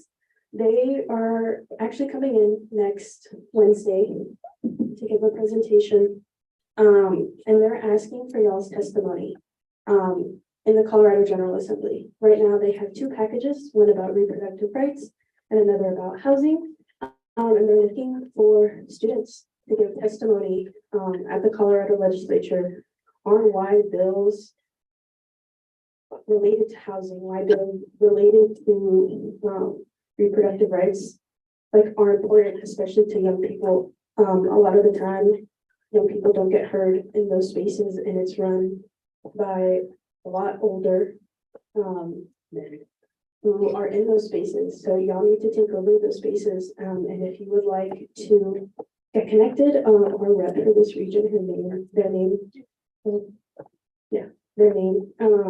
is Kate Kelly. So if you're interested, please let me know and I can get you connected with them. Last point, go to City Council Action Committee. It's on Friday at 1 o'clock.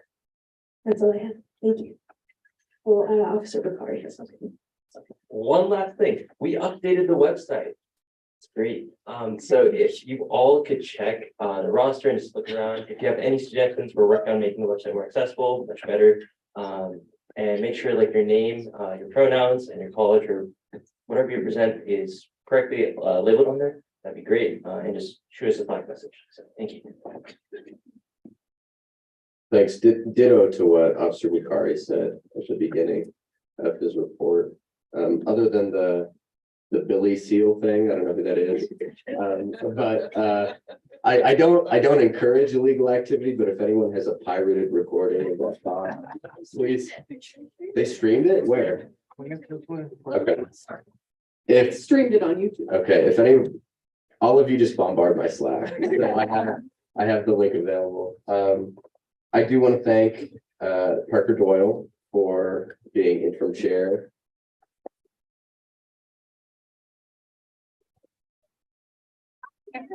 Oh, what am I saying? Interim parliamentarian. Yeah, it's a hard job. It's not necessarily a fun job, but I really appreciate him for stepping up. I also want to express my thanks to this body. Quite the contrast from last week. I think night and day, really. Last Friday I had coffee with Commissioner Kapalis, and he was really impressed with the Senate, and he was like, "Yeah, I think we should take a recording of this chamber and send it to Congress to show them how to act." And I said, "John, you don't know the half of it." But I'll let him continue to believe that we get along very well. But that does open up the opportunity to reach the potential that John Kapalis has for us. So if nothing else motivates you, hopefully that will. Elections, I'm just going to bring this up again. Most of you know that I won't sugarcoat anything I say to you. So if you have genuine questions about elections, I'll give you genuine answers. So if that's any of you, please reach out to me. And then again, last Friday, the mayor was here and she answered some really, really important questions about housing and other issues around the area of Fort Collins. There's an April, I think 14th, don't quote me on it, but there's a meeting that's going to be really, really important regarding student housing that we need to organize and show up for. Because if we pack the room with 150 students, it sends a message to council that the typical 20 geezers that show up every Tuesday, that those aren't the only people who are actively engaged in the government and care. Yes, Director Welch.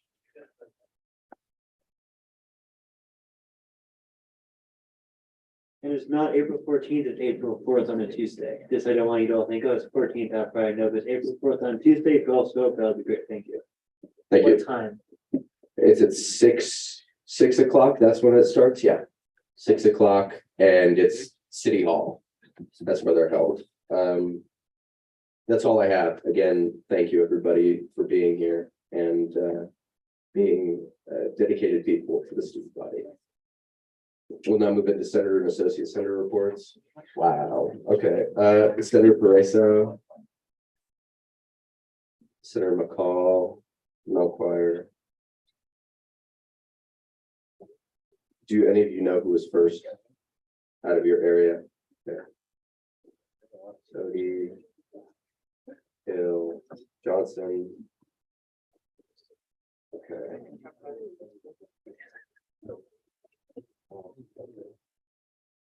Okay, Senator Pareso.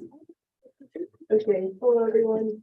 So as most of you probably know by now, it is Black History Month and the back office has been hosting events all month long. And this week on Friday, we actually have a couple of events coming up. So we have a movie night at 7:30 p.m. in the ballroom, and we will be showing Black Panther Wakanda Forever. So everyone is welcome to that. It's free, so you can come in and just watch that with everyone. And then that night, we also have a UNC PJ party. So United Men of Color, they're hosting a Valentine's Day party at the Aggie Theater, and tickets cost $10. So if anyone wants to come to that this Friday, yeah, right now you can find any of the executive members, or you can find me, or just come to the back office, and we can get you tickets for that. And as well as on next Tuesday, we have Real Talk, and we'll be talking about professionalism and expectation. It's at 4 p.m. in the back office, so everyone is welcome to come to that. But Yeah, so we have more events coming up, but that's what's coming up Friday and next week. Thank you. Thanks, Senator McCall. Hi, y'all. I just wanted to quickly chat about the project that Director Silverhart and I have been working on with pregnancy tests. Last night, we, outside of putting them in the ASCSU office, rolled them out at the WGAC Sweet Shop event. And Director Silverhart told me that he had put about 200 in the box he gave me, and all of them were used. Everybody took every single one. They're gone. Well, but anyways, but so that's like really exciting. And by the end of the week, we'll most likely have the pregnancy tests in all the locations we plan to have them, which is ASCSU, both WGAC locations. The WGAC is 2 locations, if anybody didn't know, Pride and the food pantry. So yeah, there you go. I yield. Thank you, Senator Moquire. Hey all, so last week on Tuesday, we did mental health tabling. And I know I had a lot of very good conversation with our student body about the resources available at Health Network. I just want to extend my heartfelt gratitude to everyone that came out and assisted with that tabling. And we are working on planning another one for March. And the other thing I'm very passionate about this semester is combating this tuition increase. So I just want to remind everyone, 6 p.m. tomorrow night here in the Senate chamber, we have another meeting about how to address that. Thank you. I yield. Thank you, Senator Sodi. Hello, so I would like to just make the point that compelled speech is unconstitutional and it is unethical. So if I ever use the language that I am being requested to be used, it's out of dignity and respect for y'all. With that being said, if I ever make a mistake, that is a mistake according to you, to use non-gender exclusive language, please interrupt me once I am done with making my points, not in the middle. And that's a request too. Thank you. Thanks, Senator Hill.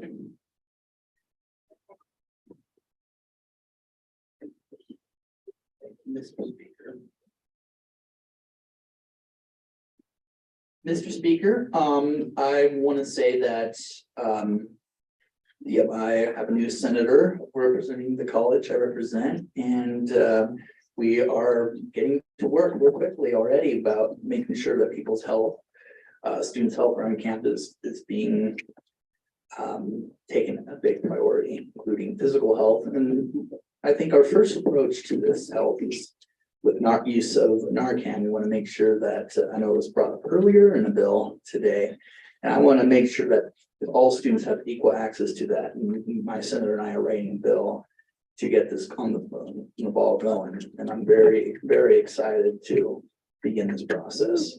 And Oh, a spider.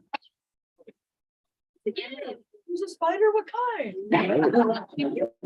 Decorum, please focus back on task. Mr. Speaker, call for decorum. One word. It's quiet now. Are you done? Mr. Speaker, may I continue? Yeah. Thank you, Mr. Speaker. Sorry, I'm almost turned into Spider-Man. It's a little. Spider-Woman. Go ahead. Are you sure? Go ahead, Senator. Okay. If it gets rowdy, I'll stop it. Go Thank ahead. you, Mr. Speaker. Okay, so Narcan is very important for people's health. I know that drug addiction and can be a bad is an epidemic in this country, and I think that we want to make sure everyone is safe and we don't have any more unnecessary deaths on campus. So making sure these precautions are in place that are, I think, could be Narcan for easily accessible, something that this bill will be writing on, and we have pretty much made a pretty good draft so far for it, but we need endorsements for the bylaws. I believe we need 5. Six now. So my apologies. If anybody is interested or want to collaborate or endorse or like it or whatever, please come to myself or Senator Johnson and we can put y'all's names on. Thank you. I yield. Thanks, Senator Johnson. Thank you, Mr. Speaker. So to elaborate a little bit more on the aforementioned bill that Senator Hill had proposed. Essentially, we've just been working on a bill that would be aimed at not only having emergency ready use stations for naloxone, which it's the generic name for the brand drug known as Narcan, available in as many buildings as possible on CSU, depending on how much funding we are able to secure. Additionally, the bill would also provide for AEDs to be installed in any CSU building which does not already have one. Yeah, more details will be provided as we continue to look into costs and possible locations within CSU spaces for installation. But we are seeking y'all's support for getting this bill to the Senate floor, just because we believe that this bill has the potential to save a lot of lives. Thank you. Associate Ben Torres Doxy. Hi everyone, for everyone who doesn't know me, my name is Ben Torres Doxy. He and pronouns, I'm the associate senator for APAC. So APAC is hiring student staff for next year. That application is available on Handshake. If you know anyone who's available, is anyone interested in applying? So that closes February 28th. And that's all I want to say. Thanks, Chair Trout. I'm sorry, but Senator McCall reminded me of something. In the ASCSU conference room, we do have bags of like care packages of hygiene products, gloves, snacks, etc. That was a project that we started doing near the end of like December, right before winter break. Thinking about the folks who need them, whether they are homeless or having any type of housing or food insecurity. So please take them. We have like 3 boxes left and they've just kind of been sitting in the conference room. They're right underneath the TV. Please take as many as you need. When I was at home in Denver, I grabbed like 10 bags and they were like all used up. And so I've gone back and resupplied. Just keeping them in your car or just anywhere close by would be beneficial, and you could really be helping out a person or even saving a person's life with those goodies. So I highly recommend folks to go into the conference room after your Senate and taking a whole bunch of them. I don't want to see the boxes there anymore. So pretty please, if you can, have the ability to take as many as you think you'll need. That's all I have. Thanks. And I just got a text from Ali Raza in the back. Slice is hiring and the application is due Sunday. If anyone has questions, check Handshake or they can meet with him in the back. Associate Perk, go ahead and finish this off. This is way less important. Everyone else had so many great things to say and important topics to talk about, and then I raised my placard and I went, man, this is so not as vital. But no, hi, I'm Associate Senator Mitchell Burke.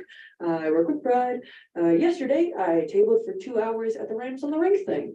A lot of students loved that. That was so cool and dope. And they had a lot of good things to say. I got to talk to them while I was standing up there. They really enjoyed the event. So I want to say thank you to whoever worked on that, because it seemed to be something that really improved our student stay, even though it was Reed. Yeah, Reed worked on that. Congrats to Reed. They're not.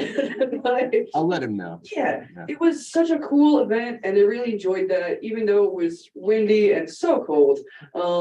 They had a really fun time and I think it was great that we worked to put an event like that out there. I think it was really cool. So yeah, good job. Thanks, everybody. And so we will either do the fight song as a unit or not at all. Well, should we keep the fight going off the agenda? Well, what we're gonna do right now is adjourn. Thanks for being here.